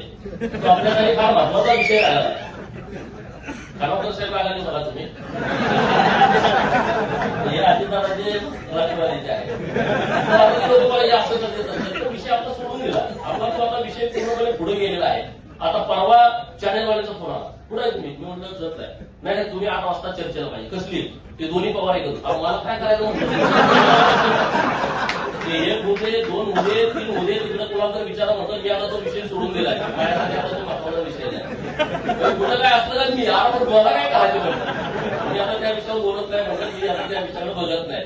ते 1 होते नाही तर 2 होते नाही तर 3 होते, मला काय करायचं म्हटलं. इथं मला जतला पाणी, इथं रस्ता करायचा आहे, आटपाडीत कुठं कुठं गडी फुटले ते बघायचं आहे म्हटलं. बरोबर गेलाय. काय काय जणांनी देव पाण्यात टाकतो. जतचा नगराध्यक्ष आटपाडीचा जर पाडला मग लगेच काय ते टाकायचं फोटो, त्याचं दुकानच बंद होऊन गेलं. कारण हे युटी सरांची जी निवडणूक आहे का नाही, मी काय म्हणतोय, हा नियतीनं दिलेला आम्हाला विजय आहे, तो आमचा विजय नाही. ते शक्य नव्हतं. आम्ही आता किती जरी मोठं बोललो का नाही, तो आमचा विजय नाहीच. नियतीला वाटलं आटपाडीमध्ये युटीनं नगराध्यक्ष करायचा आहे आणि म्हणून प्रत्येक पाऊल असं पडत गेलं की ते 1167 पर्यंत गेलं. ते थांबलंच नाही. ते आमच्या हातात नाही ते. आम्ही आता किती जरी गप्पा मारल्या ना, तिथली राजकीय परिस्थिती पूर्णपणे वेगळी आहे. परंतु नियतीच्या मनामध्ये होतं की आटपाडीमध्ये बहुजनाचं पोरगं त्या खुर्चीमध्ये पहिला मान द्यायचा आणि आमची किंमत वाढवायची असं नीतीला वाटलं. त्यामुळे हे आमचं गणित बसलंय. गडी एवढे मागलेले पैसेवाले एवढे होते, रडायला आले ते काय त्यांच्या आता नाही. म्हणजे पर्याय नाही राहिला. आम्ही असं येणार, आम्ही कसं येणार, आम्ही फलात येणार, आम्ही विकास करतोय. आणि मग आम्ही काही खड्डे काढले काय? आटपाडी तालुक्यात असं एक गाव नाही की मी आमदार असताना काम केलं. 4-4 करगणी एका गावात मी 12 सभा घर बांधले. 4 वर्षाचा आमदार बांधू शकतो का सांगा? एका गावामध्ये कुठलं काम नाही. महाराष्ट्रात मी एवढा निधी दिलाय ना, अहिल्या देवींच्या स्मारकासाठी तर मी इतक्या ठिकाणी निधी दिलाय. नाशिकला प्रॉपर दिलाय, त्र्यंबकेश्वरला दिलाय, इकडं धाराशिवला दिलाय. आपण लोणंदला जातोय त्या अहिल्या देवीच्या स्मारकासाठी 25 लाख रुपयाचा निधी दिलाय. विदर्भातल्या 3 ठिकाणी दिलाय निधी, अंबडला दिलाय. अनेक विषय मी सांगू शकतो. म्हणजे जिथं जिथं कुठं काम करता आलं तिथं तिथं वेगवेगळ्या पद्धतीनं काम करण्याचा प्रयत्न मी तुमचा प्रतिनिधी म्हणून केलाय. त्यामुळे आता मुंबई हे आता कळवलं ना काय वापलं कुणीकडे आला गडी कामोठा कळवून आल्याशिवाय पुढे एंट्री नाही.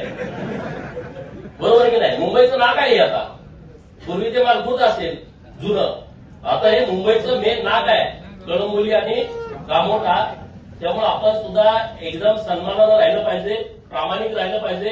कुणाशी दगाफटका करणं आपल्या लोकांचा स्वभाव नाही, ते आपल्या रक्तात नाही. एखाद्याला दगाफटका करणं, घात करणं, फसवणं हे आपल्या स्वभावात नाही. आपण समोरासमोरच्या लढाई करतो. होळकरांच्या युद्धनीतीचा सर्वात महत्वाचा भाग आहे की त्यांनी मैदानावरच्या लढाई केल्या. म्हणजे ज्या प्रांतात त्यांच्या ताब्यात होता तो मैदानी प्रांत, लपायचं नाही, दडायचं नाही, डोंगर नाही, काय नाही, एकदम समोरासमोर भिडायचं. त्यामुळे आपलाही स्वभाव तसाच आहे. त्यामुळे आपण कुणाचा घात करायचा नाही. आपला विश्वासघात जर कुणी केला तर त्याच्या काळाला एक सुद्धा केस ठेवायचा नाही, ही आपली भूमिका पाहिजे. बाळूमामा बघतोय, कोण बोलणं नाही. बाळूमामाच्या नावानं, बापूबाईच्या नावानं, विनोबाच्या नावानं, बंधोबाच्या नावानं, मसोबाच्या नावानं, दुडोबाच्या नावानं, यथाबाच्या नावानं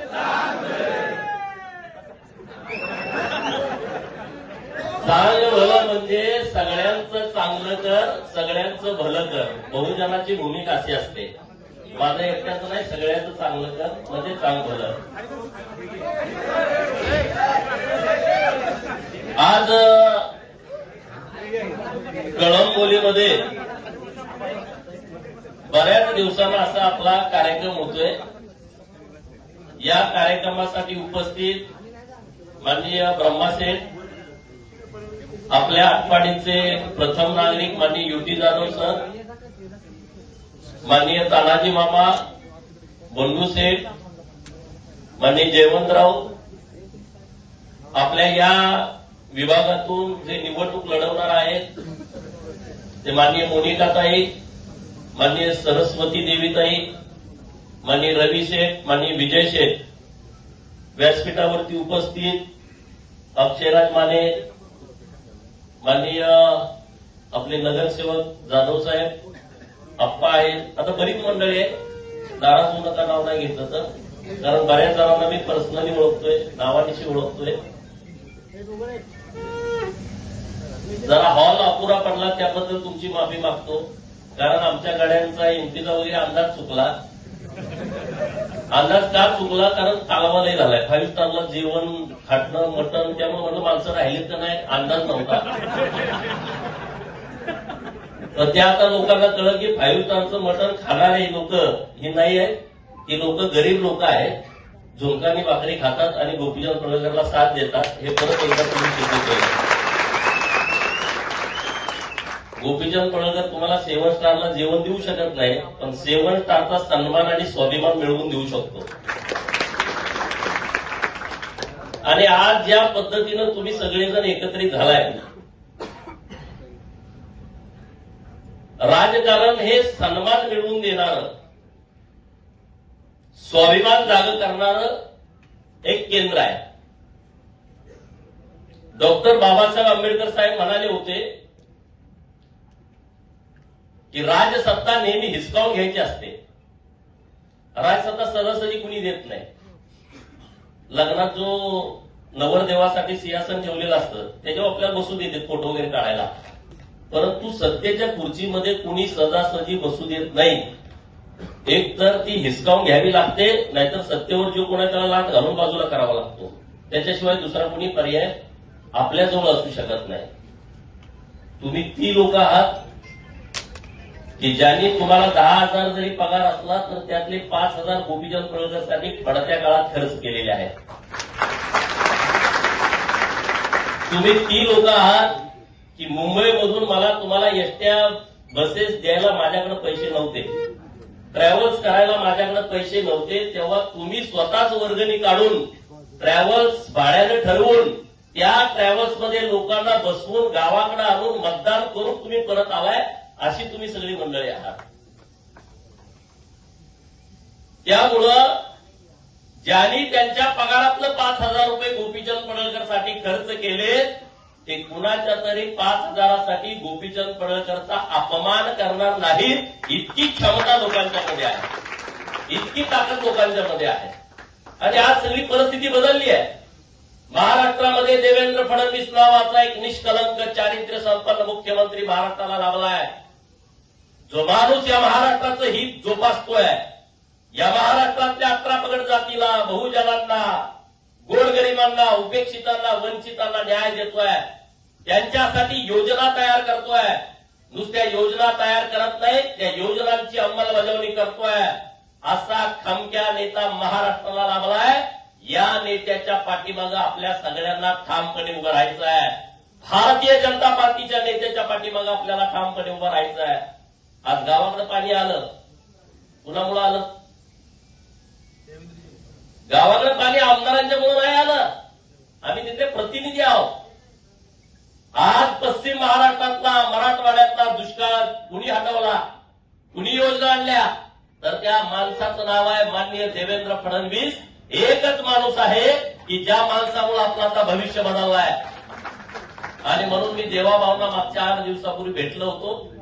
मी त्यांना अशी विनंती केली होती की तुम्ही आम्हाला कळंबोलीला किंवा कामोट्याला 1 दिवसाचा म्हणजे 1 तासा 1.5 तासाचा आम्हाला वेळ द्या की आम्हाला तुम्हाला धन्यवाद द्यायचा आहे. म्हणजे काय कार्यक्रम आहे नेमका? मी म्हणलं जी आमची गावाकडची लोक आहेत पण पोटाचं खळगं भरण्यासाठी मुंबईमध्ये आहेत, परंतु गावाकडे तुम्ही पाणी दिलं, गावाकडे तुम्ही रस्ता दिला, गावाकडे तुम्ही चांगली शाळा दिली, गावाकडे चांगले दवाखाने दिले, गावातल्या सरपंचांना, गावातल्या पोलीस पाटलाला, कोतवालाला, रोजगार सेवकाला, आशा वर्करला, अंगणवाडी ताईला, शिक्षण सेवकाला, जो कॉन्ट्रॅक्ट बेसवरती ग्रामसेवक होता त्याला मानधन वाढवलं. म्हणजे गावासाठी तुम्ही केलंय. त्या गावाकडच्या लोकांच्या वतीनं धन्यवाद देवेंद्रजी म्हणून आम्हाला एक कार्यक्रम मुंबईमध्ये घ्यायचा आहे आणि त्या कार्यक्रमाला तुम्ही आम्हाला वेळ द्यावी. माननीय मुख्यमंत्री महोदयांनी मान्य केलंय की तुम्हाला मी वेळ देतो. घ्यायचा का कार्यक्रम मुख्यमंत्री महोदयांचा? म्हणजे किमान 10-15 हजार लोक पाहिजेत तुम्ही, तर मुख्यमंत्री महोदयांचा कार्यक्रम आपल्याला येत्या 8 दिवसात घेता येईल. तुम्ही जर हो म्हणला तर मी माननीय मुख्यमंत्री महोदयांच्याकडे विनंती करेन आणि आपण ते केलं पाहिजे. मित्रांनो, गावाकडे जाता जाता कुणाच्या खड्डा लागत नाही, हात वर करा. सगळं गुळगुळीत रस्ते आहेत, डांबरी रस्ता आहे, सिमेंटचे रस्ते आहेत. हे कसं काय शक्य आहे? हे शक्य होतं? मी 4 तासात मुंबईत येतो, तुम्ही पण मुंबईत येता. पनवेलला किती वेळात येता? पहिला आम्ही लहानपणी मी सगळ्यांना सोडायला जायचो सायकलवर. तुम्हाला माहिती आहे, लहानपणी मुंबईला सोडायला जायचं म्हटलं तर 10-20 रुपये मिळायचे, म्हणून आपण सगळ्यांना सोडायला जायचो एसटी पर्यंत. माणूस यायचा म्हटलं इकडून परळ खर्चून आमची गाडी होती, आज निघाली तर दुसऱ्या दिवशी संध्याकाळी यायची. तेव्हा काय झालं ते म्हणजे खंडाळ्याच्या घाटात अडकले, तिथं ट्रॅफिक लागलं होतं म्हणून 2-2 दिवस लोक गावाला येत नव्हती. आता ती परिस्थिती आहे का? आता ती परिस्थिती नाही आहे. आपण गावाकडे गेलो काय आलो काय कळत पण नाही. मला तर लोक अनेक वेळा होते खोटं बोलतोय काय, मला कसं पण मी म्हणतो मुंबईत आहे आणि परत संध्याकाळी मी गावात असतो. तुम्ही दुपारी मुंबईत होता, अरे झाले 4 तासात गावात येते ना. इतकं डेव्हलपमेंट माननीय मुख्यमंत्री महोदयांच्या नेतृत्वात झालंय. योजना आल्या, ओबीसींच्यासाठी योजना आल्या. आज ओबीसीची मुलं शिकतायत, गरीब मराठ्यांची पोरं शिकतायत, धनगर समाजाच्या पोरांच्यासाठी योजना आल्या सरकारच्या माध्यमातून. आज 10,000 पोरांना नामांकित इंग्रजी मीडियमच्या शाळेमध्ये धनगर समाजाच्या मुलांना ऍडमिशन दिलं जात आहे आणि त्याची सगळी फी सरकार भरत आहे. 1 रुपया सुद्धा तुम्ही भरायचं नाही. आज ज्या मुलांना वसतिगृहात ऍडमिशन मिळत नाही, जी मुलं मुंबईत शिकतायत, मुंबई, ठाणे, नवी मुंबई मेट्रो सिटी आहे, नागपूर, नाशिक, पुणे, पिंपरी चिंचवड, इथं जी धनगर समाजाची 12वीच्या नंतरची मुलं शिक्षण घेत आहेत, व्यावसायिक शिक्षण घेत आहेत, ज्यांना वसतिगृहात ऍडमिशन मिळत नाही, अशा मुलांना 61,000 रुपये आपण खात्यावरती देतोय. अशी एक चांगली योजना आपल्या सरकारनं आणलेली आहे धनगर समाजासाठी आणि तीच योजना ओबीसीच्या समाजाच्या मुलासाठी. आपल्या पोरांनी माहिती करून घेतलं पाहिजे. पोरं फॉर्म भरत नाहीत. एका जिल्ह्याला 600 मुलांना ही योजना लागू आहे. 36 जिल्ह्यामध्ये 21,000 किती होते बघा, 21,600 होत असतील. आकडा मागं पुढे होईल, मी काय गणिताचा तर्क आहे, तुम्ही बघून घ्या. 21,000 मुलांना आपण पैसे देतोय धनगर समाजाच्या, 21,000 मुलांना देतोय पैसे ओबीसीच्या. धनगर समाजासाठी एक योजना आणली. आदिवासी समाजाला ज्या पद्धतीनं सूतगिरणी मिळते तशा पद्धतीची सूतगिरणी तुमच्यासाठी आणली आहे. आता ते 138 कोटी रुपयावर गेलाय. त्याचं टोटल इस्टिमेट 138 कोटी पैकी 95% रक्कम सरकार देत आहे. तुम्ही फक्त 5% रक्कम भरायची आहे. तुम्ही सुद्धा सूतगिरणी काढू शकता. त्यातल्या कोणाला वाटत असेल की गावाकडे 10 एकर ज्याच्याकडे जागा आहे आणि त्यांना सूतगिरणी काढायची आहे, अशी धनगर समाजाची 50 सभासद एकत्र येऊन तुम्हाला सूतगिरणी काढता येते. दुसऱ्याची सूतगिरणी बघायची आवश्यकता नाही. तुम्ही सुद्धा चेअरमन होऊ शकता. तुम्ही सुद्धा व्हील चेअरवरती बसू शकता. तुमचं सुद्धा केबिन असेल, तुम्ही सुद्धा बेल वाजवून शिपायाला बोलवू शकता. करा तुम्ही.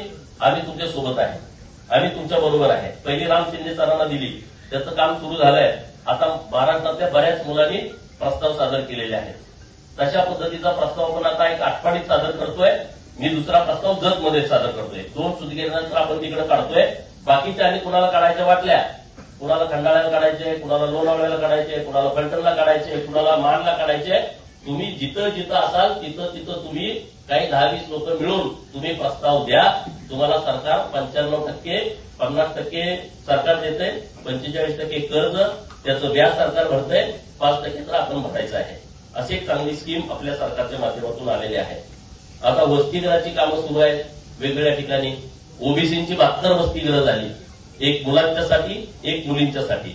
मराठा समाजाची 72 वसतिगृह झाली, एक मुलींच्यासाठी, एक मुलांच्यासाठी. असे अनेक योजना राज्य सरकारच्या माध्यमातून आले आणि ते देवेंद्र फडणवीस साहेबांच्यामुळे आले. अहिल्यादेवींच्या जयंतीचं त्रिशताब्दी वर्ष होतं. मला मागे कार्यक्रमाला बोलावलं होतं तुम्ही कडबोलीत सुधागडच्या शाळेमध्ये.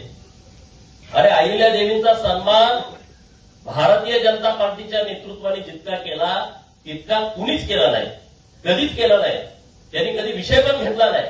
आज एवढे अहिल्यादेवींच्या नावाचे कार्यक्रम झाले देशभर. तुम्ही 31 मेच्या आधी 10 दिवस आणि नंतर 10 दिवस तुम्ही सगळ्यांची फेसबुक चेक करा, ट्विटर चेक करा, इन्स्टा चेक करा. सगळ्या राज्याचे मुख्यमंत्री, देशातल्या प्रत्येक मुख्यमंत्री आणि त्यांचं सगळं मंत्रिमंडळ नरेंद्र मोदी साहेबांनी कामाला लावलं होतं की तुम्ही एकच काम करा की पुण्यश्लोक अहिल्यादेवी होळकर यांच्या जयंतीचं त्रिशताब्दी वर्ष तुम्ही साजरं करा. सगळीकडे देशभर कार्यक्रम झाले. मोठमोठ्या कॉलेजला नावं दिली अहिल्यादेवींची. इतकं मोठं काम देवाभाऊनी काय केलं अहिल्यादेवींच्यासाठी? सोलापूरच्या विद्यापीठाला पुण्यश्लोक अहिल्यादेवींचं नाव दिलं. एवढं सोपं काम नव्हतं. आपल्याला त्याचा सन्मान नाही, स्वाभिमान नाही, लाचारासारखा आपण वागतो. एका विद्यापीठाला नाव दिलं. मराठवाडा विद्यापीठाचं नाव देताना काय झालं होतं बघा, इतिहास काढून बघा. तुम्हाला आता सर्च करता येईल गुगलवरती. किती लोक मेली त्यामध्ये, किती आंदोलनं झाली, किती महिलांच्या वरती अत्याचार झाला, किती दलित वस्त्या जाळल्या गेल्या. तेव्हा कुठं मराठवाडा विद्यापीठाला डॉक्टर बाबासाहेबांचं नाव दिलं आहे. सोलापूर विद्यापीठ 2004 ला झालं आणि तिथून लोक म्हणायची की अहिल्यादेवींचं नाव द्या, अहिल्यादेवींचं नाव द्या. कुणी नाव दिलं नाही. राज्याचे मुख्यमंत्री देवाभाऊनी 2019च्या मार्च महिन्यामध्ये पुण्यश्लोक अहिल्यादेवी होळकर सोलापूर विद्यापीठ हे सोलापूर विद्यापीठाला नाव दिलं. मित्रांनो, इतकं मोठं काम त्यांनी केलंय. आज सोलापूर विद्यापीठाच्या प्रांगणात त्या अहिल्यादेवींचा पूर्णाकृती पुतळा बसवलाय. आता मी मुख्यमंत्री महोदयांच्याकडे वेळ मागतोय उद्घाटनाला, लोकार्पणाला. अहमदनगरचं नाव बदलून अहिल्यानगर करणं साधी गोष्ट आहे का सांगा? जे राज्याचा सगळ्यात मोठा जिल्हा आहे, सगळ्यात जास्त प्रस्थापित या जिल्ह्यामध्ये आहेत, सगळ्यात जास्त कारखाने त्या जिल्ह्यामध्ये आहेत. अशा जिल्ह्याचं नाव बदलून 1 वर्षाच्या आतमध्ये अहिल्यानगर हे सरकारनं आपल्या केलंय. त्यामध्ये देवेंद्र फडणवीस साहेबांचा सिंहाचा वाटा आहे. मित्रांनो, मानपूरला अहिल्या भवनचं काम सुरू आहे. 42 कोटी रुपये दिले सरकारनं. 22 वेगवेगळी खाती त्या कार्यालयातनं चालणार आहे. त्या पूर्ण इमारतीला, प्रशासकीय भवनला अहिल्या भवनचं नाव दिलं आणि 44 कोटी रुपये, मी चुकून 32 बोललो, 44 कोटी रुपयाचा निधी दिलाय. 44 कोटी रुपयाचा. अहिल्यानगरला नवीन एक मेडिकल कॉलेज मंजूर केलं सरकारनं अहिल्यानगर आता. आणि त्या मेडिकल कॉलेजला पुण्यश्लोक अहिल्यादेवी होळकर शासकीय वैद्यकीय महाविद्यालय अहिल्यानगर नाव घोषित करून टाकलं अगोदरच. 2000 कोटी रुपयाचं ते कॉलेज आता उभा राहत आहे. तिथंच एक आयटीआय कॉलेज केलंय, त्याला पण अहिल्यादेवींचं नाव दिलंय. बारामतीच्या मेडिकल कॉलेजला अहिल्यादेवींचं नाव देणं हा तर महाराष्ट्रातला क्रांतिकारी निर्णय आहे की शासकीय वैद्यकीय महाविद्यालयाला पुण्यश्लोक अहिल्यादेवी होळकरांचं नाव दिलं आणि एका तासाच्या आतमध्ये निर्णय केला आणि चौंडीतून आम्हाला बाहेर पडेपर्यंत हातामध्ये आपल्या ऑर्डर आली की बारामतीच्या शासकीय वैद्यकीय महाविद्यालयाला पुण्यश्लोक अहिल्यादेवी होळकर शासकीय वैद्यकीय महाविद्यालय नाव पण देऊन टाकलं. महाराष्ट्रामध्ये जेवढी मंदिरं आहेत मोठी, तीर्थक्षेत्र 400 मंदिरांना 5-5 कोटी रुपये. आणि तो कार्यक्रम पुण्यश्लोक अहिल्यादेवी होळकर यांच्या नावानं तीर्थक्षेत्र विकास आराखडा सरकारनं गेल्या वर्षी मंजूर केला आणि महाराष्ट्रातल्या 400 मंदिरांना 5-5 कोटी रुपये दिले, जे 2000 कोटी रुपये एका वेळेस सरकारनं दिले. एका वेळेस हे इतकं मोठं काम सरकारनं केलंय. हे आपल्याला माहित असलं पाहिजे. लोकार्पण तयार केला होता अहिल्यादेवींचा त्रिशताब्दीचा. सगळ्या सरकारी लेटर हेडवरती माननीय मुख्यमंत्री महोदयांचं पत्र बघा, अहिल्यादेवींचा फोटो आहे. सगळ्या मंत्र्यांचं पत्र बघा, अहिल्यादेवींचा फोटो आहे. मंत्रालयाच्या मुख्य सचिवापासून सगळ्या सचिवापर्यंत, उपसचिवापासून सगळ्या कक्ष प्रमुखापर्यंत सगळ्याच्या लेटर हेडवरती बघा, अहिल्यादेवींचा फोटो आहे.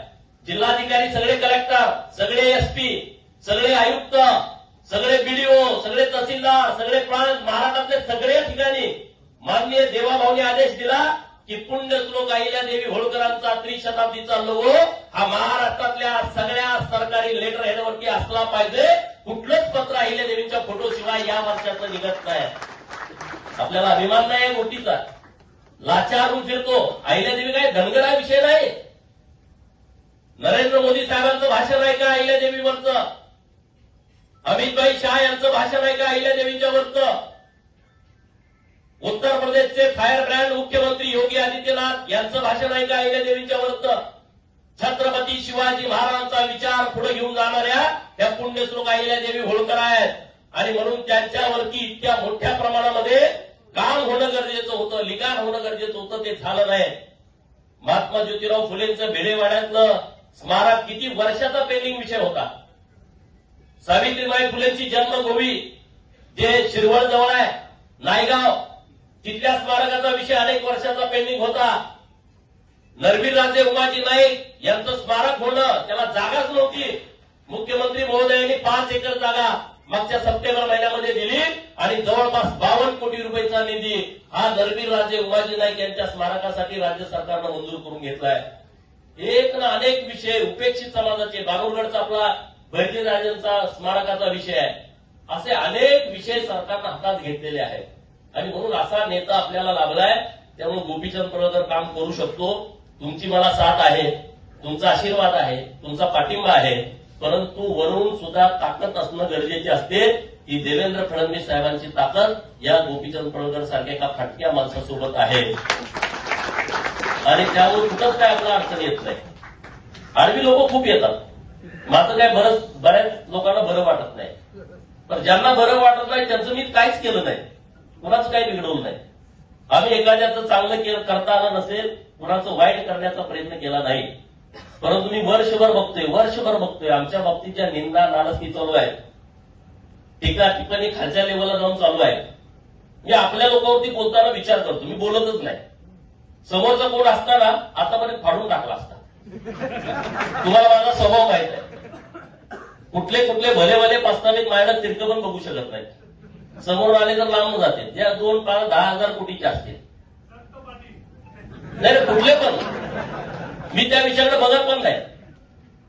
परंतु लोकांना दिशाभूल करणं, लोकांची फसवणूक करणं, माझ्याकडे लय कागदपत्र आली, बंडू शेट्टींना मी दाखवली पण. मी म्हणलं डीएसके करायला मला वेळ लागणार नाही, तर मी त्या भानगडीत पडत नाही. तुम्हाला उसं पाहायचं पण करायचं नाही. अनेक पैसेवाल्यांचा मी माल गिरवलाय, लय पैसेवाले मी बघितलेत. कारखानदार आणि हे बँकावाले तर किती पैसेवाले तुम्हाला माहित आहे. ते काय कुणाचे गरीबाचे ही देतो ते देतो म्हणून गोळा केलेले पैसे नाहीत. पैसेवाल्यांचा माल गिरवण्याचा माझा पहिल्यापासूनचा छंद आहे, मला नादच तो आहे.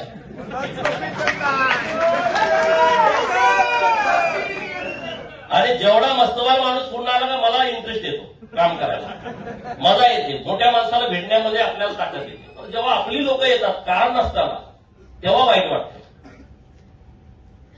ज्यांना भेटायचं त्यांना भेटू ना. मग उपेक्षित लोकांची बाजू मी सभागृहात घेतो.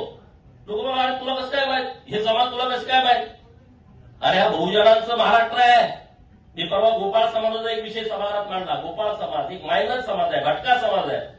हजारो फोन आले मला, आमच्या समाजाचं नाव तुम्ही सभागृहात घेतलं. जरी नुसतं नाव सभागृहात घेतलं तरी समाजामध्ये आनंद होतोय, फटाकडे उडवते महाराष्ट्रामध्ये. म्हणजे किती विषमता आहे महाराष्ट्रात बघा. की माझ्या समाजाचं कुठल्या तरी एका आमदारानं विधानसभेमध्ये नाव घेतलं तरी सुद्धा आम्हाला आनंद होतोय, असे म्हणणारे हजारो समाज आपल्या महाराष्ट्रात आहेत. 1, 2, 3, 4, 5 म्हणत नाही मी, असे हजारो समाज इथं आहेत महाराष्ट्रामध्ये. त्यांचा जो प्रश्न मिटायचा लांब, तर त्यांना नुसतं आमचं नाव घेतलं तरी आनंद होतोय. एवढी मोठी विषमता, एवढी मोठी तफावत आपल्या महाराष्ट्रामध्ये आहे. त्यामुळे आपली जबाबदारी आहे, आपण आपल्या बरोबर आपल्या सर्व बहुजनांच्या विषयावरती लक्ष दिलं पाहिजे, त्यांच्या प्रश्नाला वाचा फोडली पाहिजे. मी आज तुमच्याशी बोलत असताना अशी करोडो लोक महाराष्ट्रात आहेत की ज्यांना स्वतःचं घर नाही, जे पालामध्ये राहत आहेत, जे भटकंती करतायत. जसा आपला समाज भटकंती करतोय असे शेकडो समाज भटकंती करतायत. त्यांचं रेशन कार्डला नाव नाही, त्यांचं मतदार यादीत नाव नाही, त्यांच्या आधार कार्ड नाही, त्यांची पोरं शाळेत जात नाही, त्यांच्या जन्माचा दाखला नाही, म्हणून जातीचा दाखला मिळत नाही, जातीचा दाखला मिळत नाही म्हणून शाळा शिकले तरी नोकरी मिळत नाही. असे असंख्य प्रश्न लोकांचे आहेत. या सगळ्या लोकांच्या प्रश्नाची सोडवणूक करण्यासाठी तुम्ही जे मला पाठबळ दिलंय आणि तुम्हाला सुद्धा अभिमान वाटेल असं आम्ही काम करतोय. तुम्हाला कधी अपमान वाटणार नाही आयुष्यात पुढं. आणि आम्ही गोपीचंद पडळकर बरोबर गेलो, आम्ही भाजपा बरोबर गेलो आणि आम्हाला अपमान होतोय याची काळजी मी आयुष्यभर घेईन की कधी तुम्हाला अपमानित व्हावं लागणार नाही, कुठंच तुम्हाला त्याचा पश्चाताप होणार नाही. आणि हे सगळे तुम्ही मुंबईमधली लोक आहे, अत्यंत कष्ट करताय तुम्ही. सगळीच लोक श्रीमंत नाहीत मुंबईत राहणारी. कधी काम आहे कधी काम नाही. म्हातारीमधले पुढारी तर एवढे माजलेत, आपल्या लोकांचा नुसता सुरा फिरवायचं काम करते, त्याला कधी काही वाटत नाही. अरे गाढवासारखं रात्रंदिवस माझा बाप मुंबईमध्ये राबतोय, त्याचं कमिशन तुम्ही खाता, त्याच्या घामाचे पैसे तुम्ही खाता आणि तुमच्यामध्ये एकही नाही. तुम्ही घाबरताय. आपल्याला दोघं तिकडे कोणतरी ज्यांना जॉईन असतात. अरे तुम्ही कष्ट करताय, 15-15, 20-20 हजार रुपये मुंबईत काय होणार आहे सांगा ना. एकदा चहा प्यायला गेलो तर 100-200 रुपये जात आहेत. भाड्यानं खोली घेतली तर 7-8 हजार रुपये जात आहेत. खानावळीमध्ये जर तुम्ही जेवण करत असला तर त्याला 4-5 हजार रुपये लागत आहेत. आणि मग करायचं कसं? हे जे सगळे विषय आहेत त्या विषयावरती कधीतरी तुम्हाला हात घालावा लागेल. गुलामासारखं जगून चालणार नाही. कधीतरी तुम्हाला सुद्धा उठाव करावा लागेल, कधीतरी तुम्हाला सुद्धा क्रांती करावी लागेल. आणि ज्या दिवशी तुम्हाला वाटेल माथाडी कामगारांना की क्रांती करण्याची आवश्यकता आहे, त्या दिवशी गोपीचंद पडळकर आणि सदाभाऊ खोत तुमच्या सोबत खांद्याला खांदा लावून उभा असेल.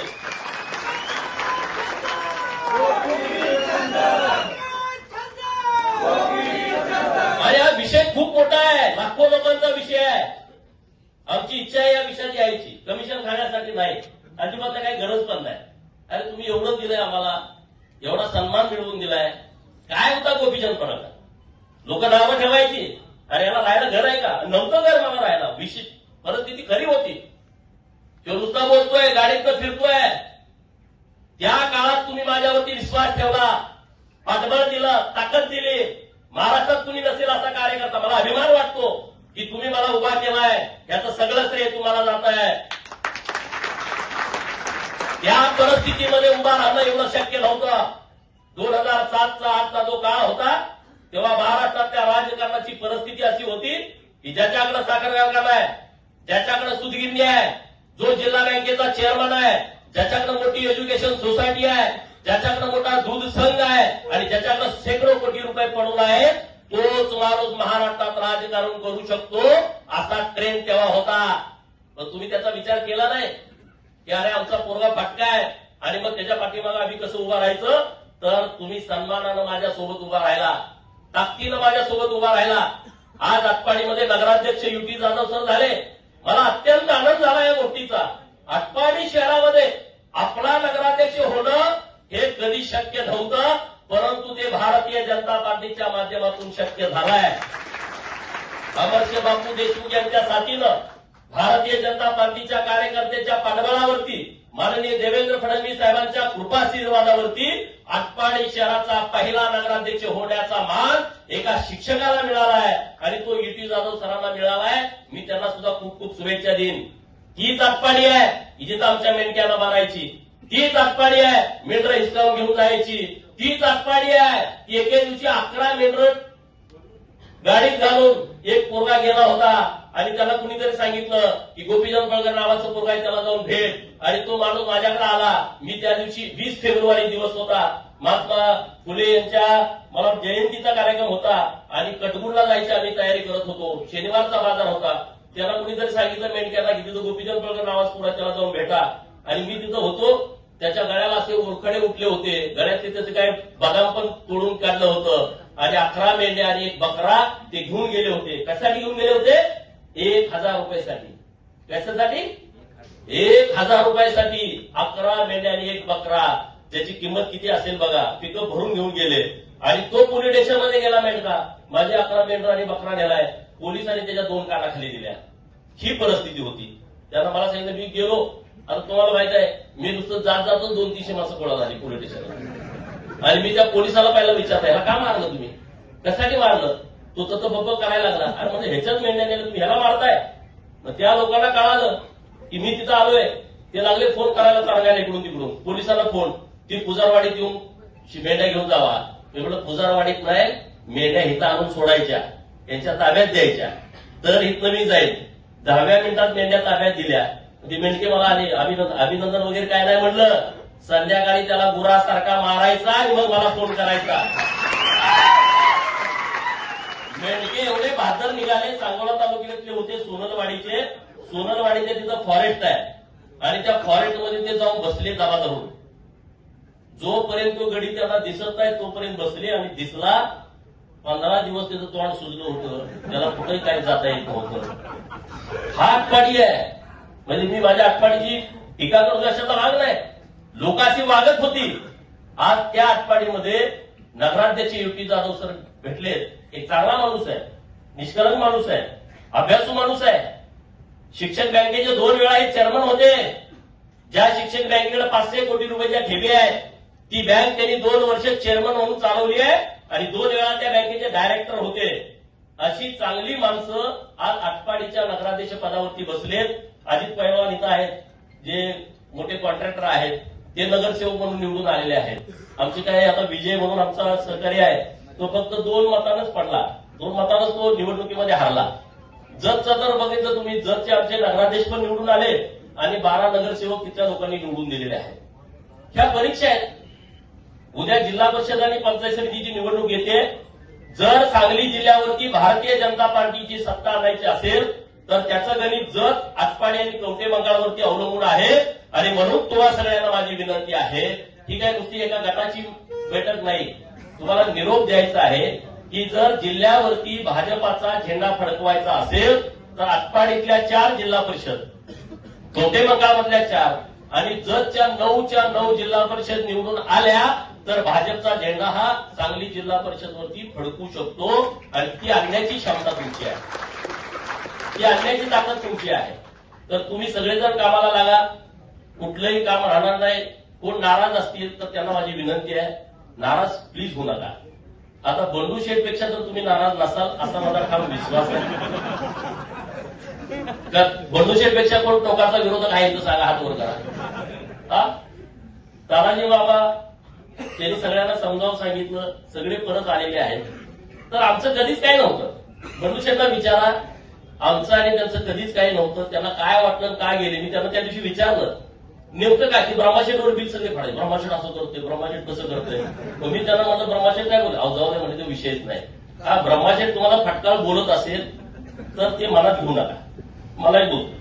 मग तो काय विषय तुम्ही मनावर घेऊ नका. काय काय तुम्ही ब्रह्माशेठ असं बोलत तसं, मग ते बोलतोय, जाऊ दे त्याचा विषय सोडून द्या. असं कुणाला काय बोलला असेल तुमच्या इथल्या कुणाला बऱ्यापैकी, पण तुम्हाला सगळ्यांना माझी विनंती आहे की तो विषय डोक्यातून काढून टाका. तर तो तेवढ्या पुरताच विषय असतो, त्याच्याकडे देणार नाही बोललोय काय ती बोलतो, त्याचा स्वभाव आहे. एखाद्याचा स्वभाव बदलू शकत नाही, परंतु तो वेळ देतोय, अगोदर वेळ देत नव्हता. माणूस कसं असतं, माणसाला काहीतरी स्वार्थ असल्याशिवाय वेळ देत नाही. जेव्हा मी पूर्ण वेळ राजकारण करत होतो त्याला म्हणून लग्नाला जा, तुझं राजकारण तुझं तू कर, मी जात नसतो लग्नाला. आणि काही मातीला जा, हे मी जात नसतो. तर तू जिल्हा परिषदला उभा राहा, मग मी जातो. आता मला सांगायचं असं नाही लग्नाला, नको नाही जायला लागते. त्यामुळे उद्या तुम्हाला सुद्धा कोणाला जर संधी मिळेल, काही चिंता करू नका. आटपाडीमध्ये खूप चांगली बांधणी झाली, खूप चांगली बांधणी झाली. जे विरोधामध्ये लोक आहेत त्यांना माझी विनंती आहे की माझी जिरवायची म्हणून तुम्ही या भानगडीत कृपया पडू नका. माझा जिरवणारा जन्माला यायचा आहे. तुम्ही यात तुमचा वेळ वाया घालवू नका. तुम्हाला जर काही राजकारण करायचं असेल नक्की आम्ही तुमचा सन्मान करू. अनेक वाटा आहेत, अनेक संधी आहेत.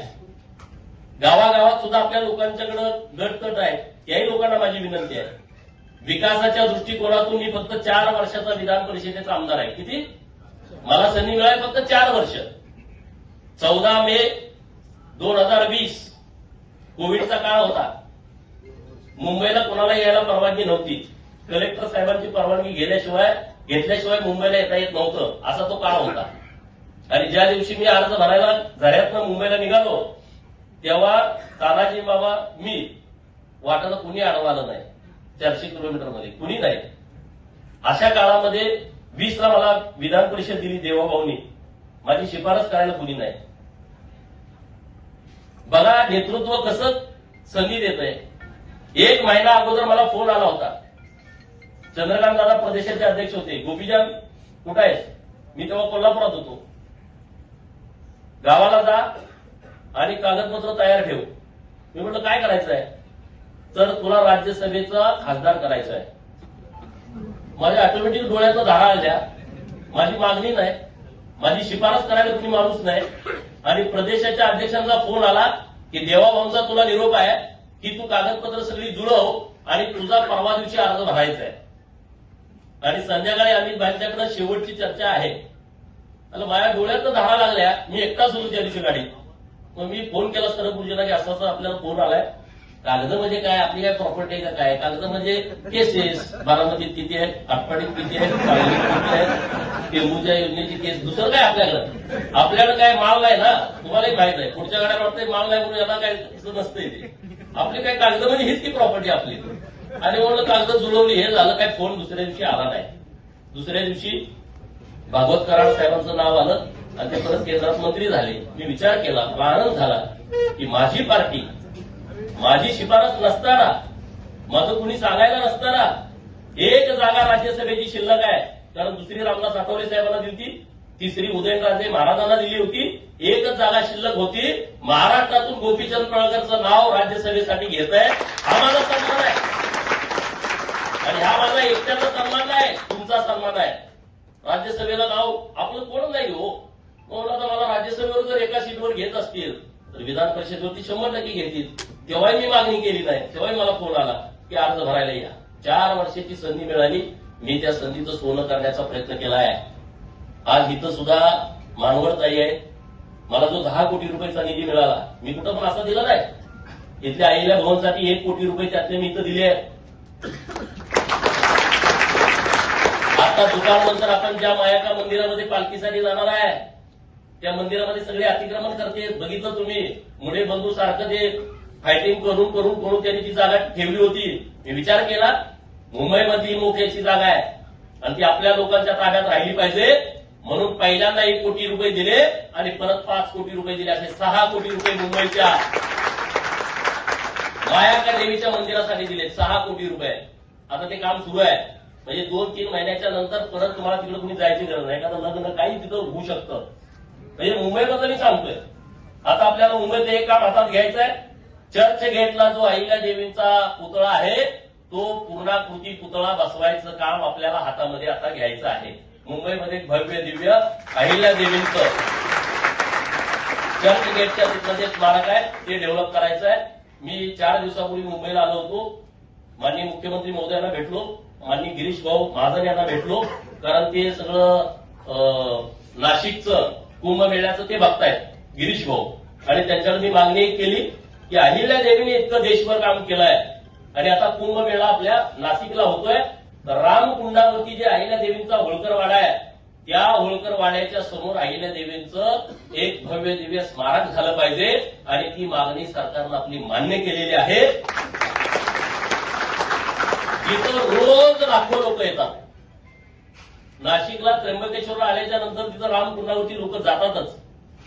कुंभमेळ्याला करोडो लोक येणार आहेत. कुंभमेळा होण्यापूर्वी अहिल्या देवींचा हातामध्ये पिंड असणारा पूर्णाकृती पुतळा हा आपल्याला रामकुंडावरती बसवायचा आहे. आणि सरकारकडून तशा सूचना महानगरपालिकेच्या आयुक्तांना मागच्या 4 दिवसापूर्वी दिलेल्या आहेत. तर ते काम आता आपण करतोय. सांगलीचं तुम्ही अहिल्या देवीच्या स्मारकाचं लोकार्पण बघितलं असेल. इतका मोठा भव्य दिव्य महाराष्ट्रातला घोड्यावरचा तो अश्वारूढ पुतळा आहे, तो अहिल्या देवींचा सांगली महानगरपालिकेने बसवला. आता एक हत्तीवरचा अहिल्या देवींचा एक पुतळा बसवायचा मानस आहे आमचा. हत्तीवरचा अहिल्या देवींचा पुतळा कुठं नाही. आणि अहिल्या देवी लढाईला जाताना एकदा हत्तीवरून गेल्या होत्या. आणि म्हणून तो एक संदर्भ घेऊन अहिल्या देवींचं हत्तीवरचं चित्र नवीन तयार करून तशा पद्धतीचा एक पुतळा आपल्याला तयार करायचा आहे. आणि त्याचंही काम आम्ही आता लवकर हातामध्ये घेतोय. असे अनेक विषय आपण हातामध्ये घेतोय, करतोय. तर तुम्हाला सगळ्यांना माझी विनंती आहे की तुमचा कधी मी फोन उचलला नसेल, राग दुसरा काहीच नाही. तुमचा फोन उचलला नाही, तुमच्याशी बोललो नाही, एवढंच, दुसरं काहीच नाही. याच्यापेक्षा काय आहे? आता लय मोठा झालाय माझा फोन उचलला नाही असं तुम्हाला वाटत असेल. मी इतरांच्यासाठी मोठा झाला असेल, तुमच्यासाठी छोटाच आहे. आणि तो काय वाचला सगळ्या पोरांनी. आपल्याला आदर्श कोणाचा घ्यायचा आहे? मल्हाररावांचा. आपली पोरं म्हणते काय होणार, मग तुम्ही काय केलंच नाही, मुंबईत फ्लॅट नाही, आम्हाला कॉलेजला जायला गाडी नाही, तिकडे पोरं शायनिंग मध्ये येते, मग आम्हाला तुम्ही काहीच करून ठेवू कसा करणार? तो जर माताळीत असला बाप तुला जगवला हेच नशीब बघ ना.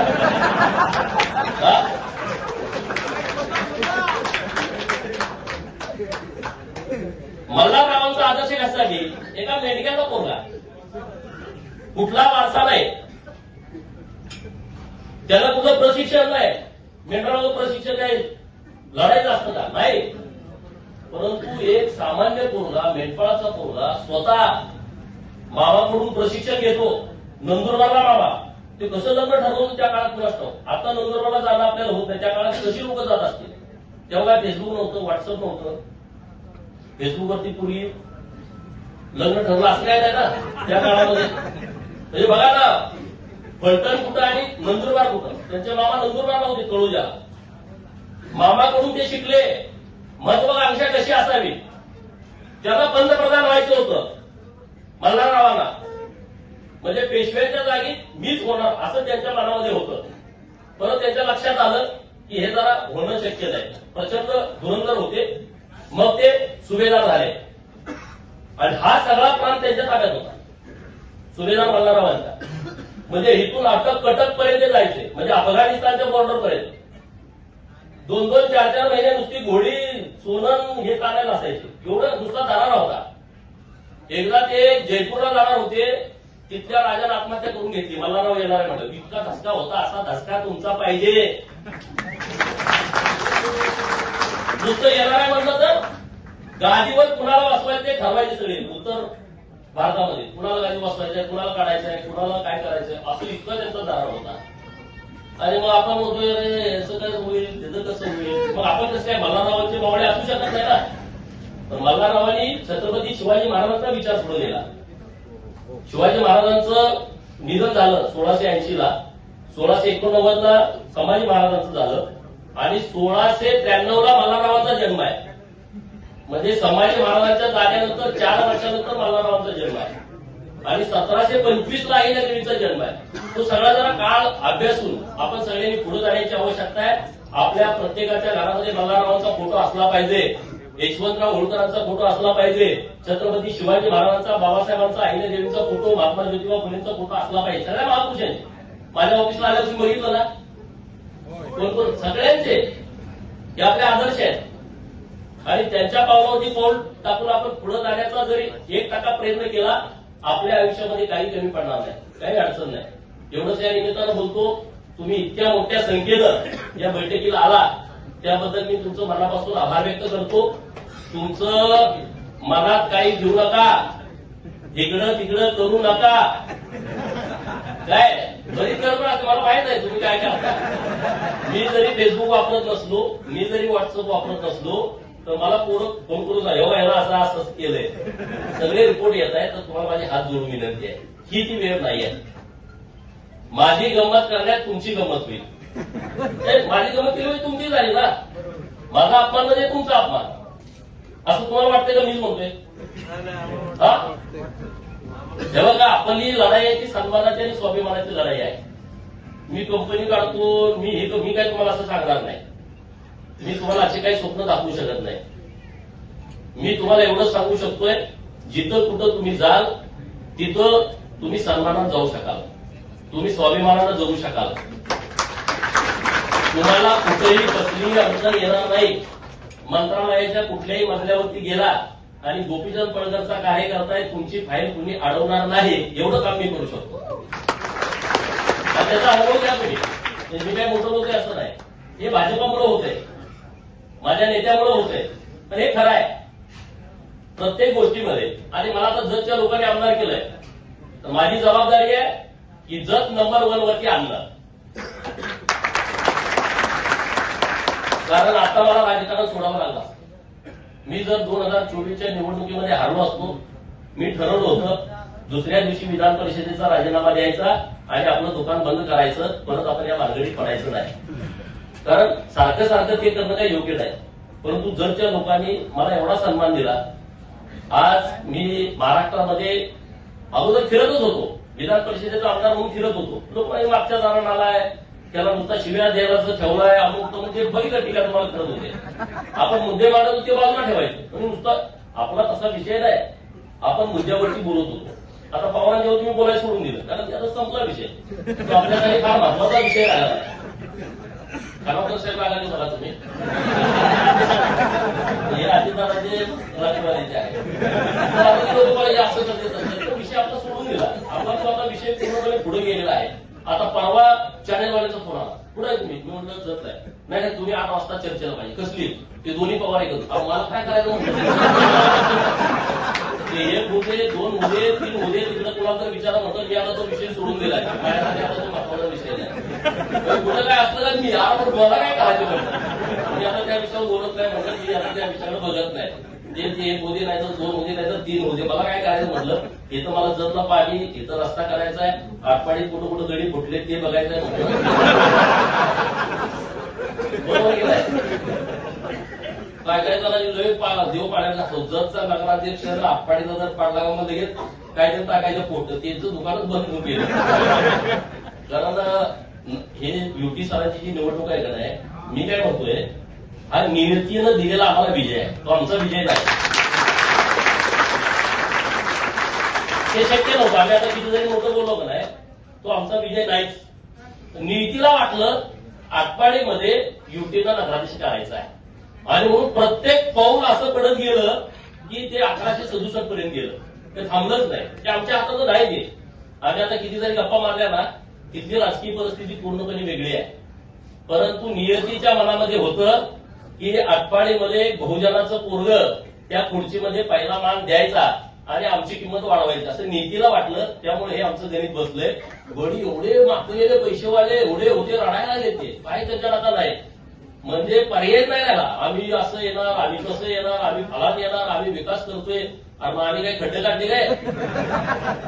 आटपाडी तालुक्यात असं एक गाव नाही की मी आमदार असताना काम केलं. 4-4 गणगणी एका गावात मी 12 सभा घर बांधले. 4 वर्षाचा आमदार बांधू शकतो का सांगा? एका गावामध्ये कुठलं काम नाही. महाराष्ट्रात मी एवढा निधी दिलाय ना, अहिल्या देवींच्या स्मारकासाठी तर मी इतक्या ठिकाणी निधी दिलाय. नाशिकला प्रॉपर दिलाय, त्र्यंबकेश्वरला दिलाय, इकडं धाराशिवला दिलाय. आपण लोणंदला जातोय, त्या अहिल्या देवीच्या स्मारकासाठी 25 लाख रुपयाचा निधी दिलाय. विदर्भातल्या 3 ठिकाणी दिलाय निधी, अंबडला दिलाय. अनेक विषय मी सांगू शकतो. म्हणजे जिथं जिथं कुठं काम करता आलं तिथं तिथं वेगवेगळ्या पद्धतीनं काम करण्याचा प्रयत्न मी तुमचा प्रतिनिधी म्हणून केलाय. त्यामुळे आता मुंबई हे आता कळवलं ना काय वापलं, कुणीकडे आला गडी कामोठान कळवून आल्याशिवाय पुढे एंट्री नाही. बरोबर की नाही? मुंबईचं नाक आहे आता. पूर्वी ते मालपूर असेल जुनं, आता हे मुंबईचं मेन नाक आहे, कळंबोली आणि कामोठा. त्यामुळे आपण सुद्धा एकदम सन्मानानं राहिलं पाहिजे, प्रामाणिक राहिलं पाहिजे. कुणाशी दगाफटका करणं आपल्या लोकांचा स्वभाव नाही, ते आपल्या रक्तात नाही. एखाद्याला दगाफटका करणं, घात करणं, फसवणं हे आपल्या स्वभावात नाही. आपण समोरासमोरच्या लढाई करतो. होळकरांच्या युद्धनीतीचा सर्वात महत्वाचा भाग आहे की त्यांनी मैदानावरच्या लढाई केल्या. म्हणजे ज्या प्रांतात त्यांच्या ताब्यात होता तो मैदानी प्रांत, लपायचं नाही, धरायचं नाही, डोंगर नाही, काय नाही, एकदम समोरासमोर भिडायचं. त्यामुळे आपलाही स्वभाव तसाच आहे. त्यामुळे आपण कुणाचा घात करायचा नाही. आपला विश्वासघात जर कुणी केला तर त्याच्या काळूला एक सुद्धा केस ठेवायचा नाही, ही आपली भूमिका पाहिजे. बाळूमामा बघतोय, कोण बोलणं नाही. बाळूमामाच्या नावानं, बापूबाईच्या नावानं, बिलोबाच्या नावानं, बंदोबाच्या नावानं, मसोबाच्या नावानं, दुडोबाच्या नावानं, यताबाच्या नावानं,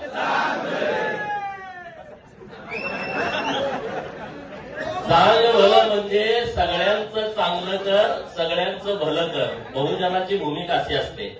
माझं एकट्याचं नाही, सगळ्यांचं चांगलं कर म्हणजे चांगलं भलं. आज कळंबोलीमध्ये बऱ्याच दिवसांना असा आपला कार्यक्रम होतोय.